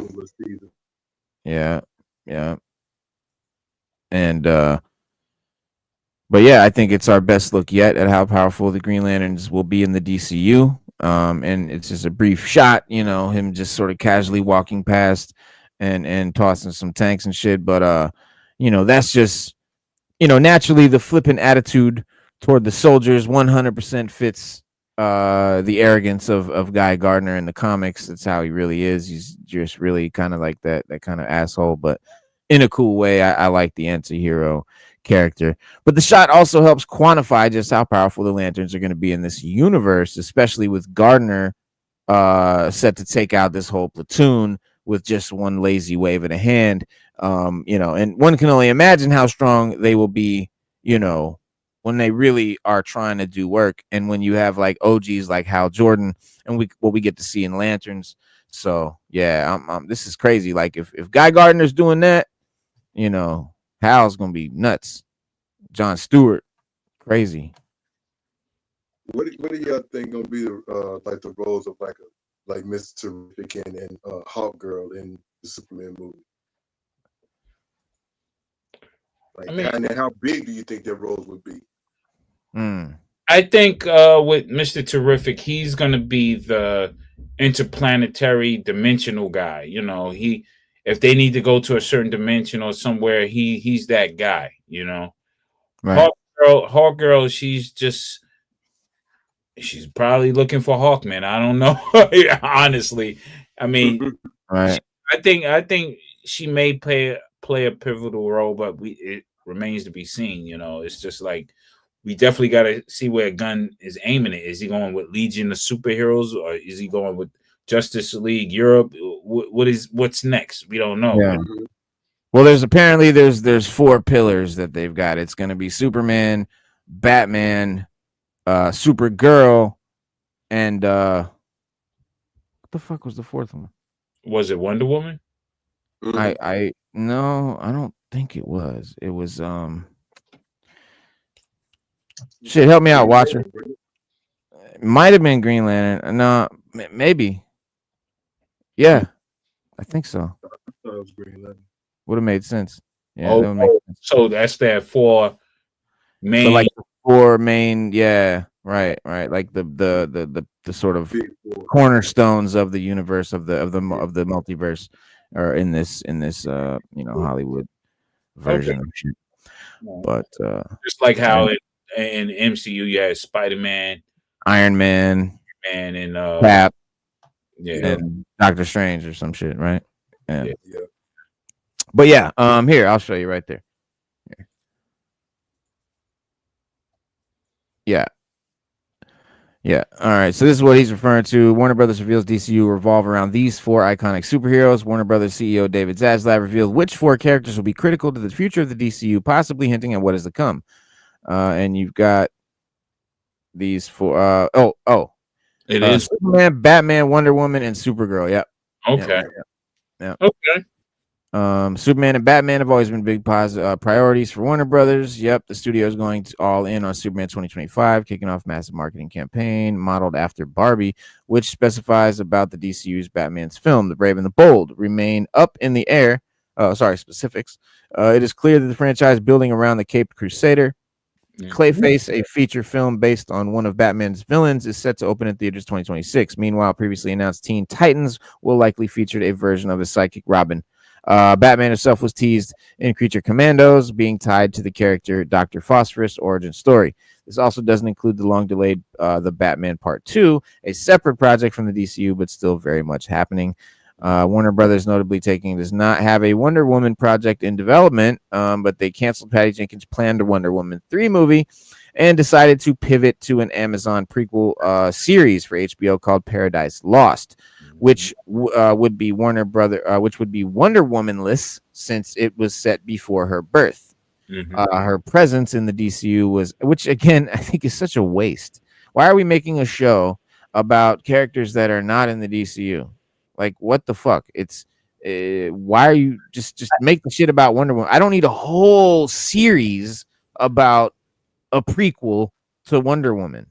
Well, I think maybe an episode. I think it's a lot of stuff that leads up to it. You know what I mean? I think a whole series. Yeah, why not? I mean, shit, we get to because see. We need because that time would better be spent on, like, say, a Flash series or something that a character that we had enough for Flash. We didn't have enough of Wonder Woman. That's what they're saying. They need to see the. Well, then there you go. Like, give me a show about Wonder Woman, not a whole series about her ancestors. Yeah. I mean, I want to see her shit about her ancestors, but not the entire show. But then you got to understand they're maybe doing a season. So you got to find out where the lasso of truth come from. You got to understand her powers. I mean, her powers come from her father, and you know what I mean, because he's a god. You can learn all that in an hour show. Yeah. So you gotta. They're gonna put all that together, bro. Yeah, I think it would do still. It could be a cool, season of a show, but not an entire show. Like, do you get that? Like, they're not even saying like season 2 Wonder Woman shows up. They're saying this entire show takes place before Wonder Woman. That means if it's 5 seasons long, she still never shows up. And that's where I'm like, why do we need a whole show about that? Like, maybe a season of the show and then she shows up, or even a couple of episodes would be fine. I don't know. I just think it's a waste of a show because remember, you can only do so many shows a year. Yeah. Like, yeah, if I was going to unlimited, maybe take it like if they were gonna do this show long running, do it maybe 4 seasons. I'm not sure if I would go that long, but yeah, I mean it'll probably be a 1-season deal anyway. Right. And I'm like, and even if you go 1 or 2 seasons, then I'm like, you could tell, depending on the story they want to tell, but you could lead up to Wonder Woman's birth or creation, however, whichever way they want to do it. Now it would be birth. Right. But like tell the kind of like Gotham, so to speak. Like everybody wondered how you gonna have a show without Batman. Marvel, how you gonna have a show without Superman? Well, it was about Clark. And Gotham was about Jim Gordon, with Bruce being more the side character, but then him eventually taking the focal point. Right. And there's characters in Gotham that we know. We know we know the fucking all the characters, all the villains that they're doing, because the Gotham was really about all the villains. It was all about his rogues and shit that were some reason around before he was. And which that's what glued me, that's what kept me in, was the characters I know. But if you're doing a whole show about the Amazonian island, I don't know any of these characters. And you know what I mean? Even probably Justice League fans probably don't. You have to probably be a Wonder Woman fan specifically, having read Wonder Woman comics to even know about that shit, which is fine. But again, I just don't think it needs its own show. Kira. Yeah, I think. Don't get me wrong. I see. Honestly, I think you have a valid point as well, because I'm like, if you're not reading Wonder Woman's history, most people would be lost on it. Yeah. And then at the same point in time, you might have some that don't know Wonder Woman's history but kind of want to get to know it. So it's like which it may be a plus, because it has to be so good. Yeah. To hold me. Like Andor, the Star Wars show, is written. It has to be written so well because we all already know the ending. We know how it ends. We know what happens to all the characters. Yeah. So it has to be written so good to keep your attention, and so yeah, I mean, hopefully it works out in that way. Yeah, I wouldn't mind the Amazon show, honestly. And no, I would. It's not that I'd mind it. It's just that I know there's only gonna be so many shows, and I feel like since they're only gonna do like one show that year, I'd rather it be a character I care about. That's just. I mean, I'm not, but it's not like I don't want the Amazon show. Yeah, I don't know. I think.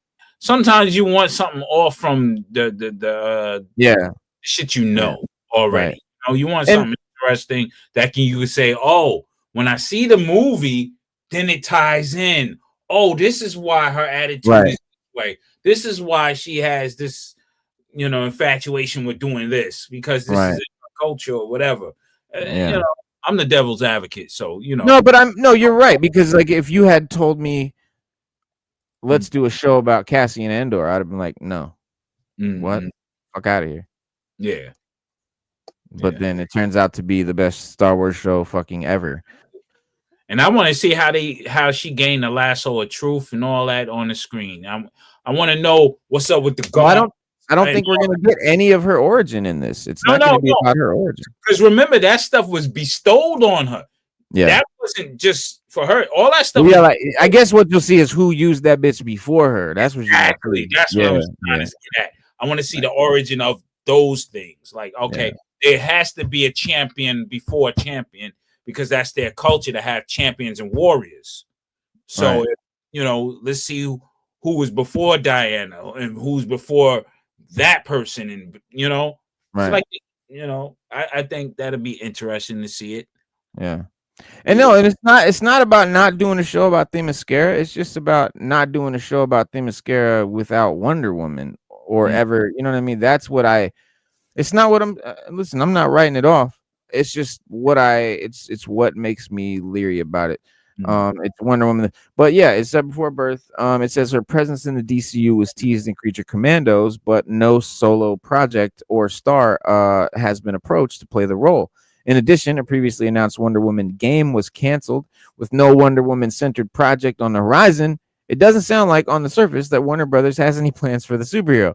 It doesn't definitely sound like she's going to be a tentpole pillar character. At least not in the first chapter here, but because we're right off, we're getting a Superwoman, we're getting a Supergirl rather, and a Superman movie, and then shortly after they're doing the Batman movie. There's no like even talk of a Wonder Woman movie right now. Even with the Themyscira thing, I mean, you want to know how they populated the place, where the dudes at? You know, we're gonna find out what really transpired, how things popping off for real. Oh yeah, no, they self-incriminate. You know what I mean? Like, was that one dude that was populating it, or yeah, there was a crew that? Nah, it's immaculate conception. It's immaculate conception. It's women just. It's a fantasy.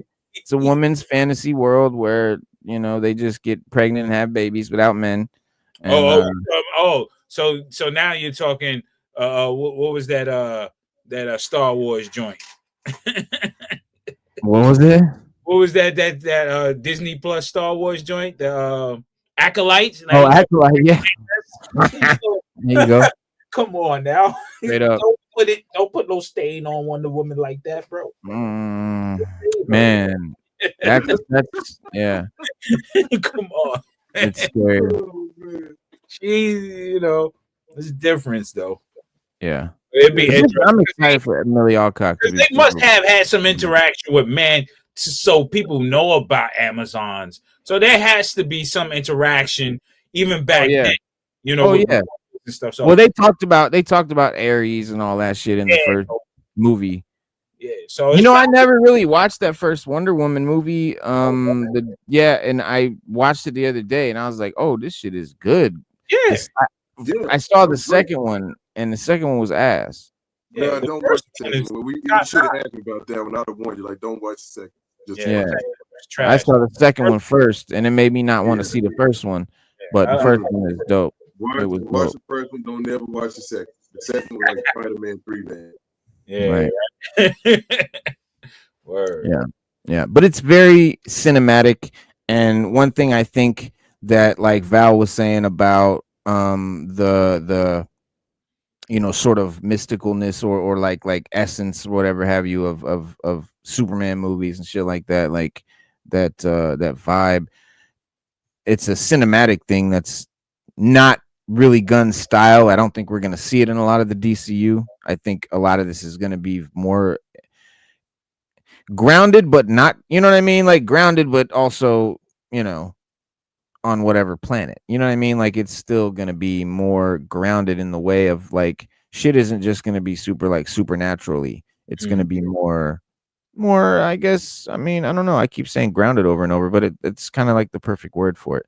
Cause like, imagine, like I would say Guardians of the Galaxy is somewhat grounded, even though that makes, most people like, what? That's what I mean. I don't mean grounded in that, like, it's like real world. I mean, grounded in that it's not and it's so mystical and fucking, mist everywhere and shit floating around and dream sequences and weird shit.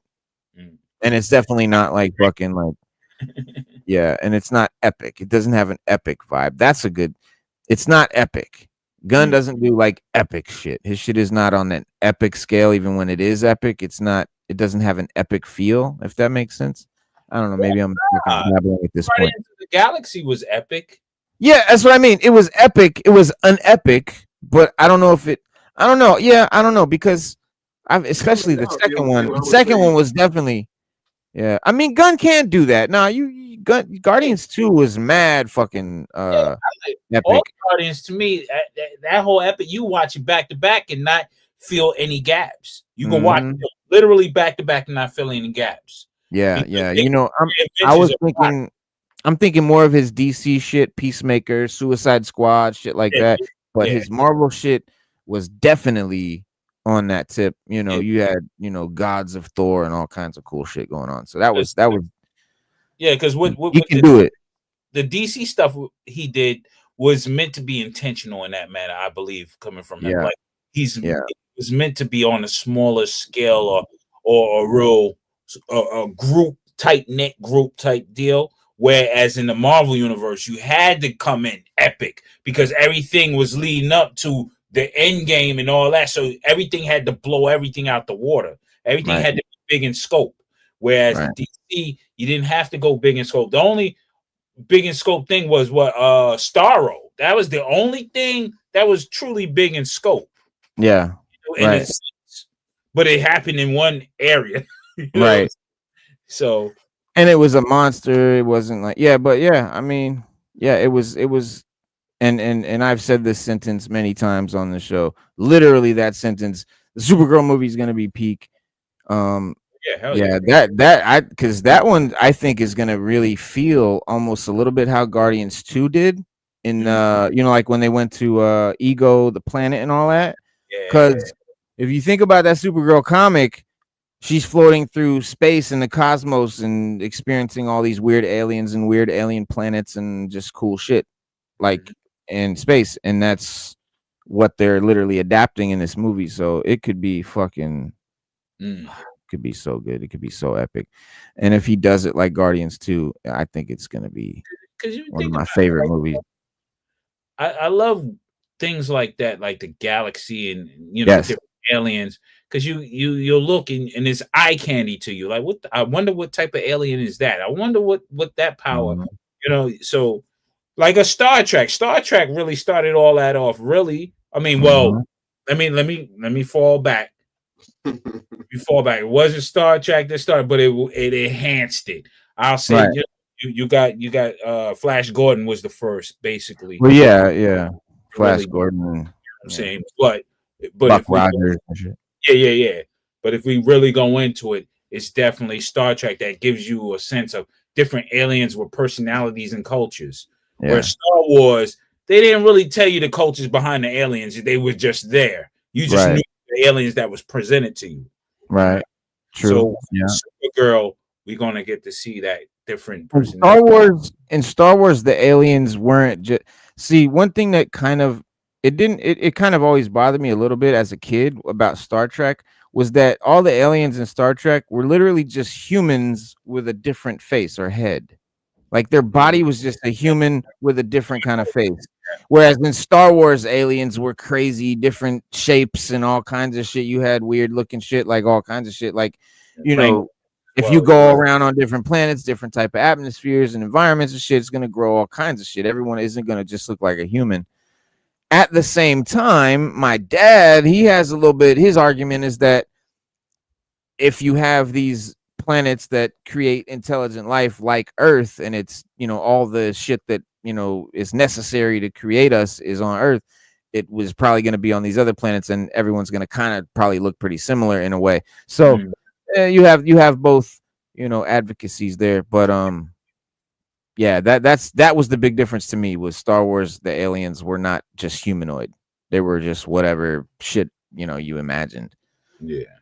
But but you're right, they never went into too much of the cultures of what they were, never really named them. Like for the longest, and even if you look at the packaging of some of the Star Wars toys, they're called like, you know, what, Peach Face or whatever nickname we gave them on the screen, because he never named them, and people gave these aliens, these creatures, like in the cantina, like they had different nicknames and shit, and those literally became the names on the toy packaging.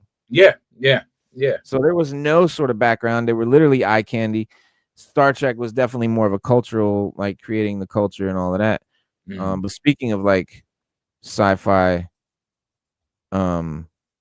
joints, the Henry Cavill Voltron movie, I was so excited for. Oh man, fucking Voltron. Is that fake or is that real, bro? I don't know. I don't know if this image is fake or real. The image? Yeah, I don't know. I don't know what the image is, but him being in Voltron is real. That's real, yeah. Oh, that's definitely real. They really snap. The red one, the red lion. Yeah, bro. Yep. Well, what? If that's how he looks, dog. If that's how that lion looks in the movie, bro, I'm happy. I'm already happy. Fucking already happy. But this article is just saying that Amazon dumps Henry Cavill's Voltron to streaming, no theatrical release. So originally it was going to come out in theaters. Yeah. That needs to come out in theaters. Yep, it damn sure does. But they're not. They're going straight to streaming, skipping a theatrical release. They're afraid it's not going to do good. The film is at Amazon Prime Studios, which did the same with Roadhouse, starring Jake Gyllenhaal. And that's a Jake Gyllenhaal movie. Now, if they did that with Gyllenhaal, that means they're not. This isn't a diss, because Gyllenhaal is a top tier A-list star. He could. That Roadhouse was tough, and the Roadhouse was fucking hard. That shit was tough. I like that shit. They did justice to it. I mean, you know, Patrick Swayze, rest in peace, one of the greatest movies he's ever made. But they really did justice in honoring that type in this type of time. It was like a modern version, a modern take. Yeah. But that was but this Voltron, it needs a theatrical release, man. Yeah, it's too that's an epic, space movie, man. Like, you remember how epic Voltron was, bro? Like that. There's no way that I need to see that on an IMAX. Yeah, I remember Pharrell was like, "Yeah, I want to put money towards Voltron."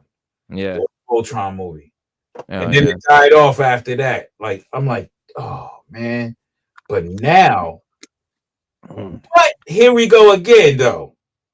Yep. Well, it says, while no release date for Voltron has been set, and it's Voltron in quotes because we don't know the name yet. It could be Defender of the Universe or something cool like that. Principal photography, which began in December 2024. So, yes, they've already wrapped. This movie's been filmed. This is not a rumor. This is not a what if this happens. This movie's been filmed. It's in the can. Despite Amazon, yes, the movie's done. Yeah, Voltron is done. Done. The you talking about the this I'm stuttering like a motherfucker. The Cavill Voltron's filmed in the can. Hey. Yeah, we need. I have an issue now. Okay, what part is he playing? Because he can't play the teenagers, because they were all kids. Yeah. Well, wasn't one of them older though? He was older, but he wasn't like one of them. He's probably playing that one. He was 20. Yeah, I mean, he looks not 20. He could pull off a 30-year-old, I think. Man, he could pull off 30 before Keith took over.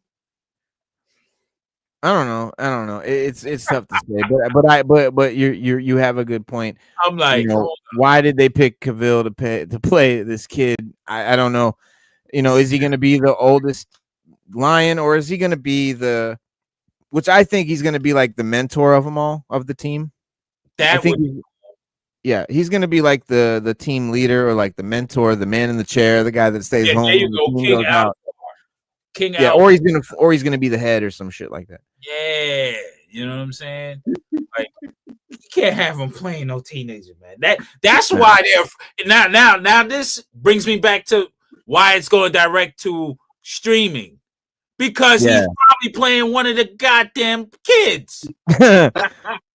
I think it's going to streaming because his role is. I think it's going to streaming because he's not playing one of the lions. He's not playing a lead role. He's probably just playing a background role. He probably shows up in the movie like 3 times. It's probably a fucking cameo at best, and that's probably why, because he's probably not hell of in it. But he can't be one of the kids.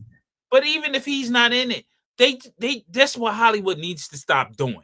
Yeah, you don't need fucking notable superstars to make a great movie. You don't. can make you some superstars, dog. And the thing is like, it's so distracting that it ruined Black Adam. It ruined Black Adam. Having The Rock in Black Adam ruined it because if Dwayne Johnson was an unknown, fine, that movie could have worked with him playing the character. Fine. It's not that he did a bad job. It's not that he did a bad job. No, it's not that he did a bad job. It's the fact that he's such a well-known star. It's hard to not see him. It's hard not to see The Rock. And then in every goddamn movie, he got to drop He got to drop his eyebrow in every goddamn movie. God, he knows The Rock, bro. I think what kind of did Black Adam an injustice was the fact that he's an anti-hero instead of a villain. True.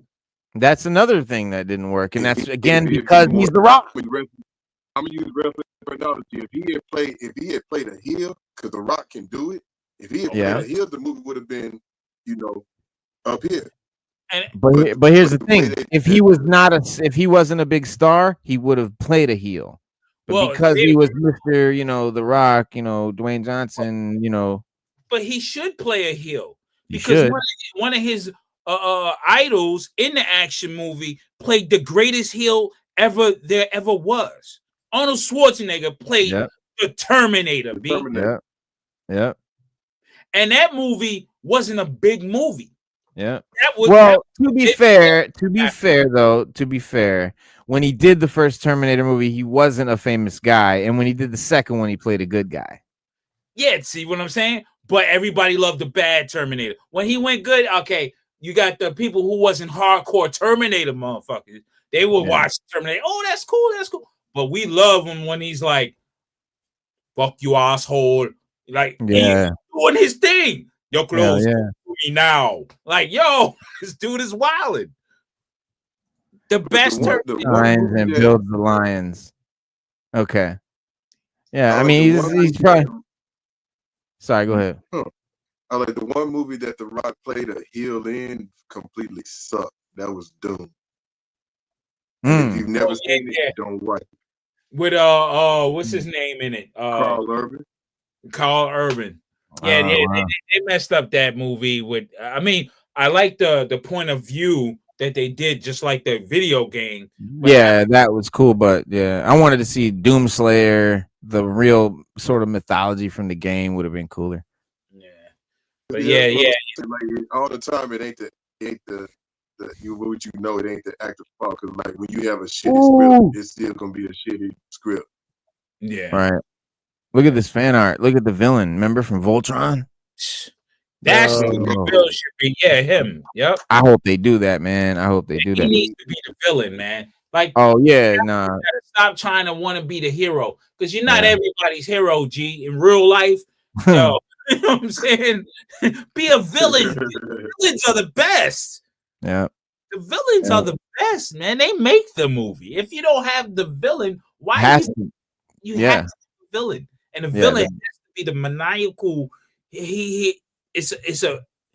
I believe villains give you more range as an actor. When I see actors act and then they're villains, they have a broader range. You love them more because they give you the most impact in acting. They give you that you're like, yo, I love this motherfucker because he's crazy.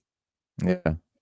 When they're good guys, you're like, he's a pussy, man. Come on, make that. But see, that's the thing. Like, I was watching. I got this history of DC DVD, and one of the people on there was talking about Mark Waid, writer, was talking about the true protagonist versus the true antagonist. Like we often call the hero the protagonist and the villain the antagonist. But the protagonist is always the one that makes things happen. See, heroes don't go around making things happen; they react. Villains are the one that's making things happen. The hero has to stop it. It's just like in pro wrestling. Right. I love playing a heel when I wrestle because, like you said, Rocco, I have more range. I can have more fun. I can antagonize and bother and create a lot of shit with a lot of people. Yeah. Versus when I'm face, I can't do that. I have to react to what the bad guy is doing. Exactly. You see, so you know what I was saying, and it's always a good thing to have somebody who knows, like, yo. But a lot of actors, they just want to play heroes. Like, I thought Tom Cruise, remember when he played it with Jamie Foxx in that movie where he was a killer and he I thought that was the best thing for Tom Cruise ever he did. He was a villain. He was really like, yo, he's unpredictable. This guy's crazy. Yeah, that was called and I think that fit more his personal personality than anything. Yep. You know what I mean? because he's so everybody loves him as a good guy. So was that shit called Collateral? I think it was called Collateral. Yep. He was a cab driver, or Jamie Foxx was a cab driver. Thanks, Desi Jeff. Well, this is the cast of Voltron. You got Sterling Brown. He's recently been in a really cool show called Paradise. If you haven't seen that, that shit is fucking dope. Have you seen Paradise yet? Yeah. It's wild. It's wild. It's super wild. Yeah, I know you would like that shit. Yeah, when they in that what is it in Colorado, in the underground base? That's underground base. Yeah, it's a city and stuff, and the president gets assassinated. Mm-hmm. But it's a president that denied him his wife died in cataclysm, and she was locked out from being with him. So he held that grudge. So when the dude got murdered, the president, he was one of the suspects because he had a grudge against him. He was like, "Yo, I really don't like you." You know what I mean? He told him before he died. Yeah. All that shit was on camera, but. Yeah, if it unfolds, I don't know. Did you finish it? No, I ain't finished yet, but I'll be finishing it soon. All that shit you just said, flipped on his head. Yeah, I know. Everything it's fucking. But I'll check it though. A very good, very well made, very well written. I really like that. What ifs? But yeah, I would like him. Yeah, so he's in it. And then this girl, Alba Baptista, who is Chris Evans' wife, apparently. Yeah, there he is. There she is with her beau, Chris Evans. And she's gonna. So this is like these are gonna be like the the Voltron cats. Like this kid is definitely one of the cats. He got to be the dude with the green line with the glasses. Yeah, Midge. This guy, Midge. This guy's one of the lions. I already knew that too. I forget his name. Yeah, I forget all his names. But yeah, he's gonna be what the yellow lion. DVD right here. And then this guy, he's in it. Yeah, this guy's in it. He'll be one of the lions. He'll be the blue lion. Right. Yeah. Okay. And then you got these three that I didn't check out. I don't know a lot of these actors, and that's really great because, I don't want to be distracted by, star power or whatever. But speaking of casting, though, I was really surprised to see that the girl that's playing Hawkgirl is the co-star of the Last of Us show. Oh yeah. So yeah, the girl that plays Ellie, her girlfriend, is gonna be Hawkgirl. Okay.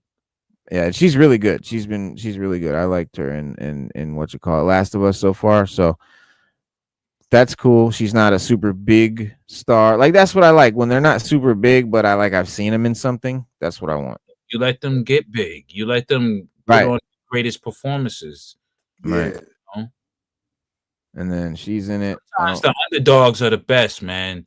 Usually. Even like they're hungry. Like they're hungry. Wrestling, Spade. In wrestling, you get more out of the jobbers than you do the superstars. You know they're hungry. They're hungry. You enjoy everything. Like it's amazing. People be like, "Oh man, I can't wait to see the big superstars." But you got to look at the undercards, the jobbers. They're putting in heavy work. Dude, when I would go to shows like WWE shows, and I would see some of the local unknown talent that they would have before like a Raw or SmackDown starts, and it's like you're looking at this cat and look how he or she moves in the ring, and the attitude, the persona, the character, and you can tell who is, like Reno said, they're hungry. You can tell who's going to become something big versus the ones who are not. And we are. I'm tuning in Raw. Like I want to see, my Roman Reigns or my Seth Rollins, the Uso, Jey Uso, and Jimmy Uso. I'm like, I want to see them. But when you get like people that are in like NXT or Evolve, and you see them, and you're like, oh, somebody's gonna be something big. Yeah, there's like one guy in Evolve. This guy's playing the Emperor. Oh wow. Okay. The Emperor, whatever his name is. That guy. Yeah, because Evolve is pretty dope. Evolution, the WWE what is it? Yeah, yeah, that's a great show. That My buddy Austin, the Austin Theory that wrestles, he came out of there. I wrestled him when I wrestled for New South. Okay, all right. That's what's up, man. Yo, people don't know, man. It only thing I always say, and I'll stick to this forever. As long as their promo and their promo cuts are tight, yo, they can bring wrestling back to the heydays because those promos are classics now. So if you can get you some, those promos, man, it's like I remember. Well, right now, like nostalgia is such a big thing. Mm-hmm. I think if they started bringing back them classic 80s fucking wrestlers, at least as maybe as trainers or just characters that somehow were in it, people would fucking be like, oh shit, fucking Bam Bam Bigelow is back, or fucking whoever. Well, like that would be this person, or he's training. Well, Bret was doing that for a little bit. Bret Hart, he was doing that for a little bit, and then somebody, who else came back for a little bit and was like a mentor. But then again, the egos of those guys, like, all right, now they got to get in the ring again to beat up their student and shit. Yeah. Come on, egomaniac. Yeah, so.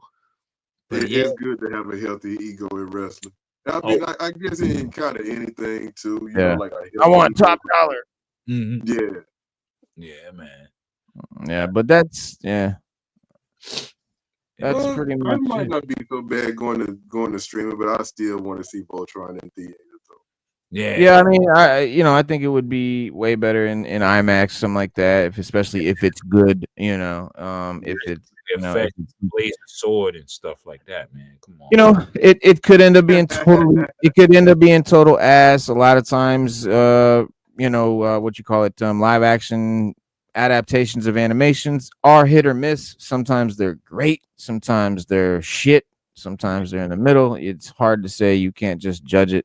But going by the filmmakers or the people making it, he said, I've loved Voltron since I was a boy, and I wanted to make this movie since I was 8 years old, Thurber said. To finally bring Voltron to life is beyond thrilling. We've reimagined Voltron for the live action world, but we're going to stay true to the heart and spirit of Voltron and those iconic elements that you love, that I love.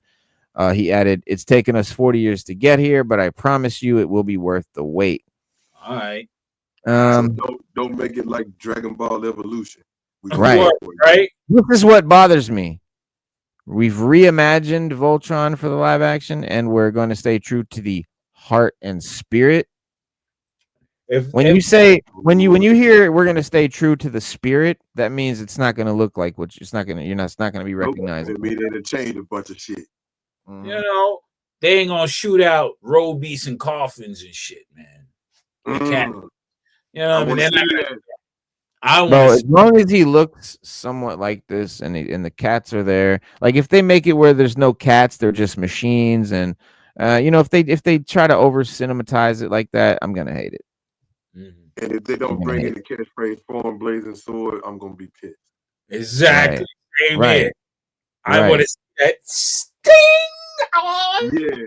Now the Transformer movies were great. The Michael Bay ones, they were fun and everything, but I wanted to see them looking how they did in the cartoon. Like I wanted to see those versions of the Transformers, like Bumblebee ended up doing and shit like that. So hopefully Bumblebee, taught Hollywood a lesson, and hopefully all these movies lately where they are doing, comic accurate and, staying true to source material, and they're being successful. Hopefully Hollywood will learn you don't have to change it up so fucking drastically. The He-Man movie that's coming up, that movie, I'm actually on the fence about, because obviously the plot, I hate the fact that they're on Earth at first. I hate the fact that he comes to Earth. I hate the fact that Earth is involved. I want it completely to take place on Eternia and have nothing to do with Earth at all.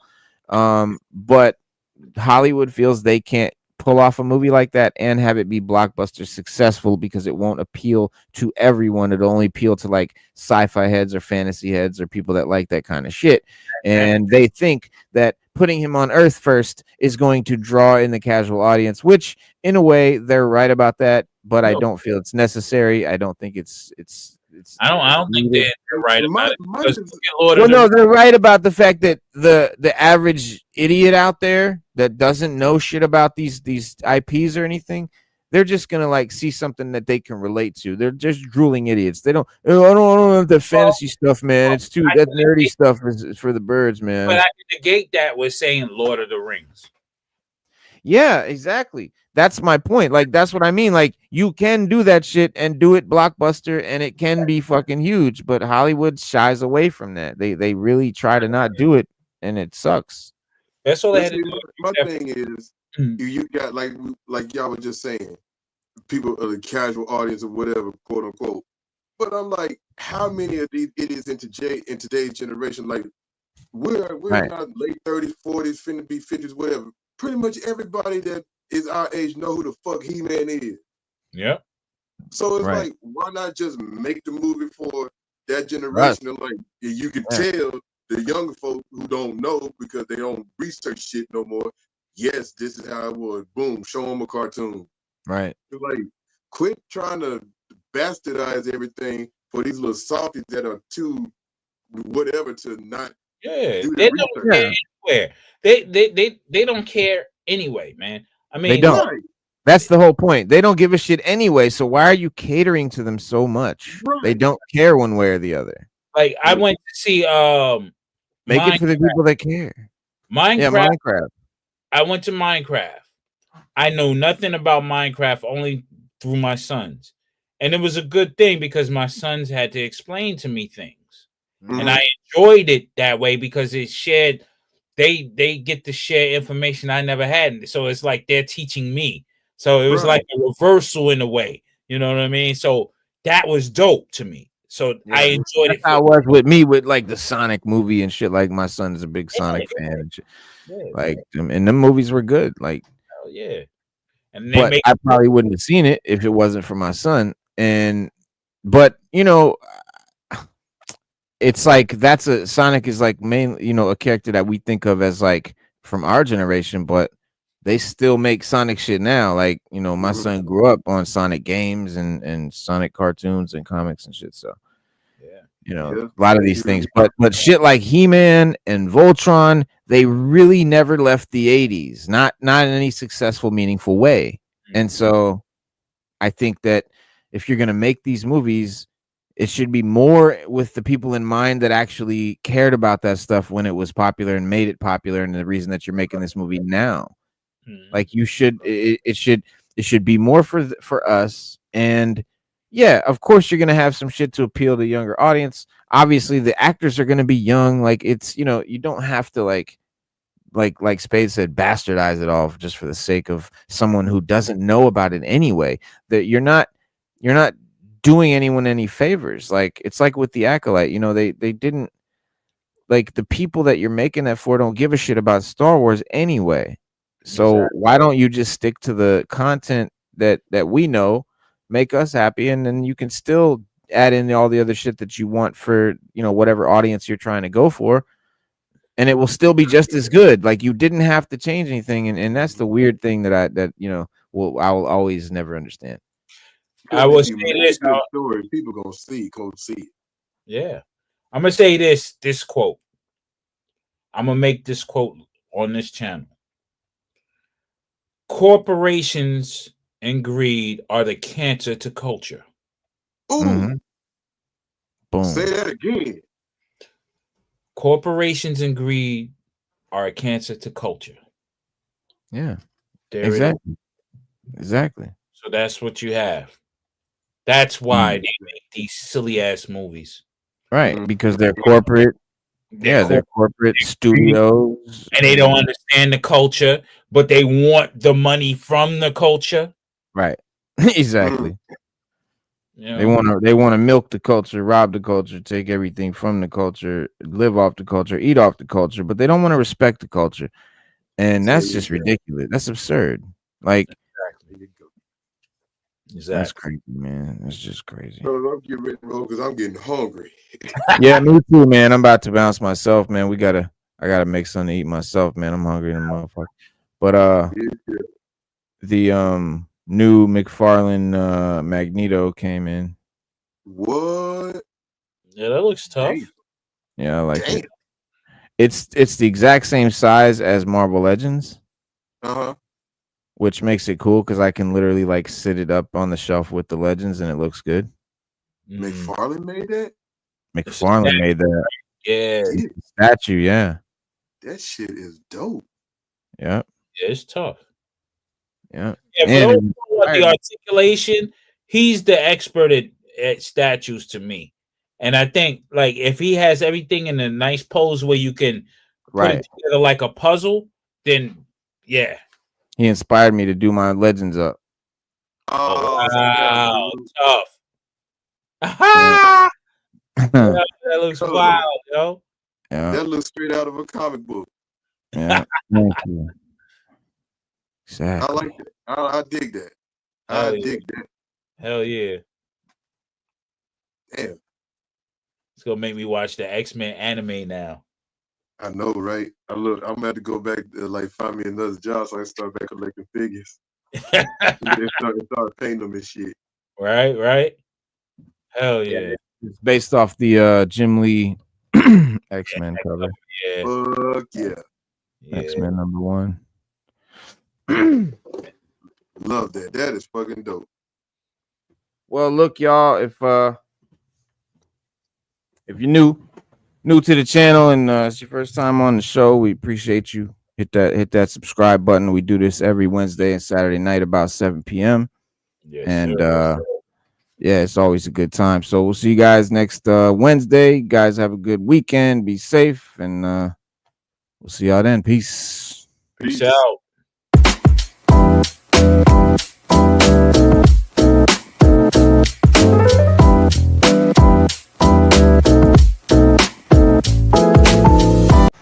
Yo, my big dog, the number 6 element of hip hop. What's good, bro? Mr. Reno, what's poppin'? That's what I got, bro. I got a wheat on deck.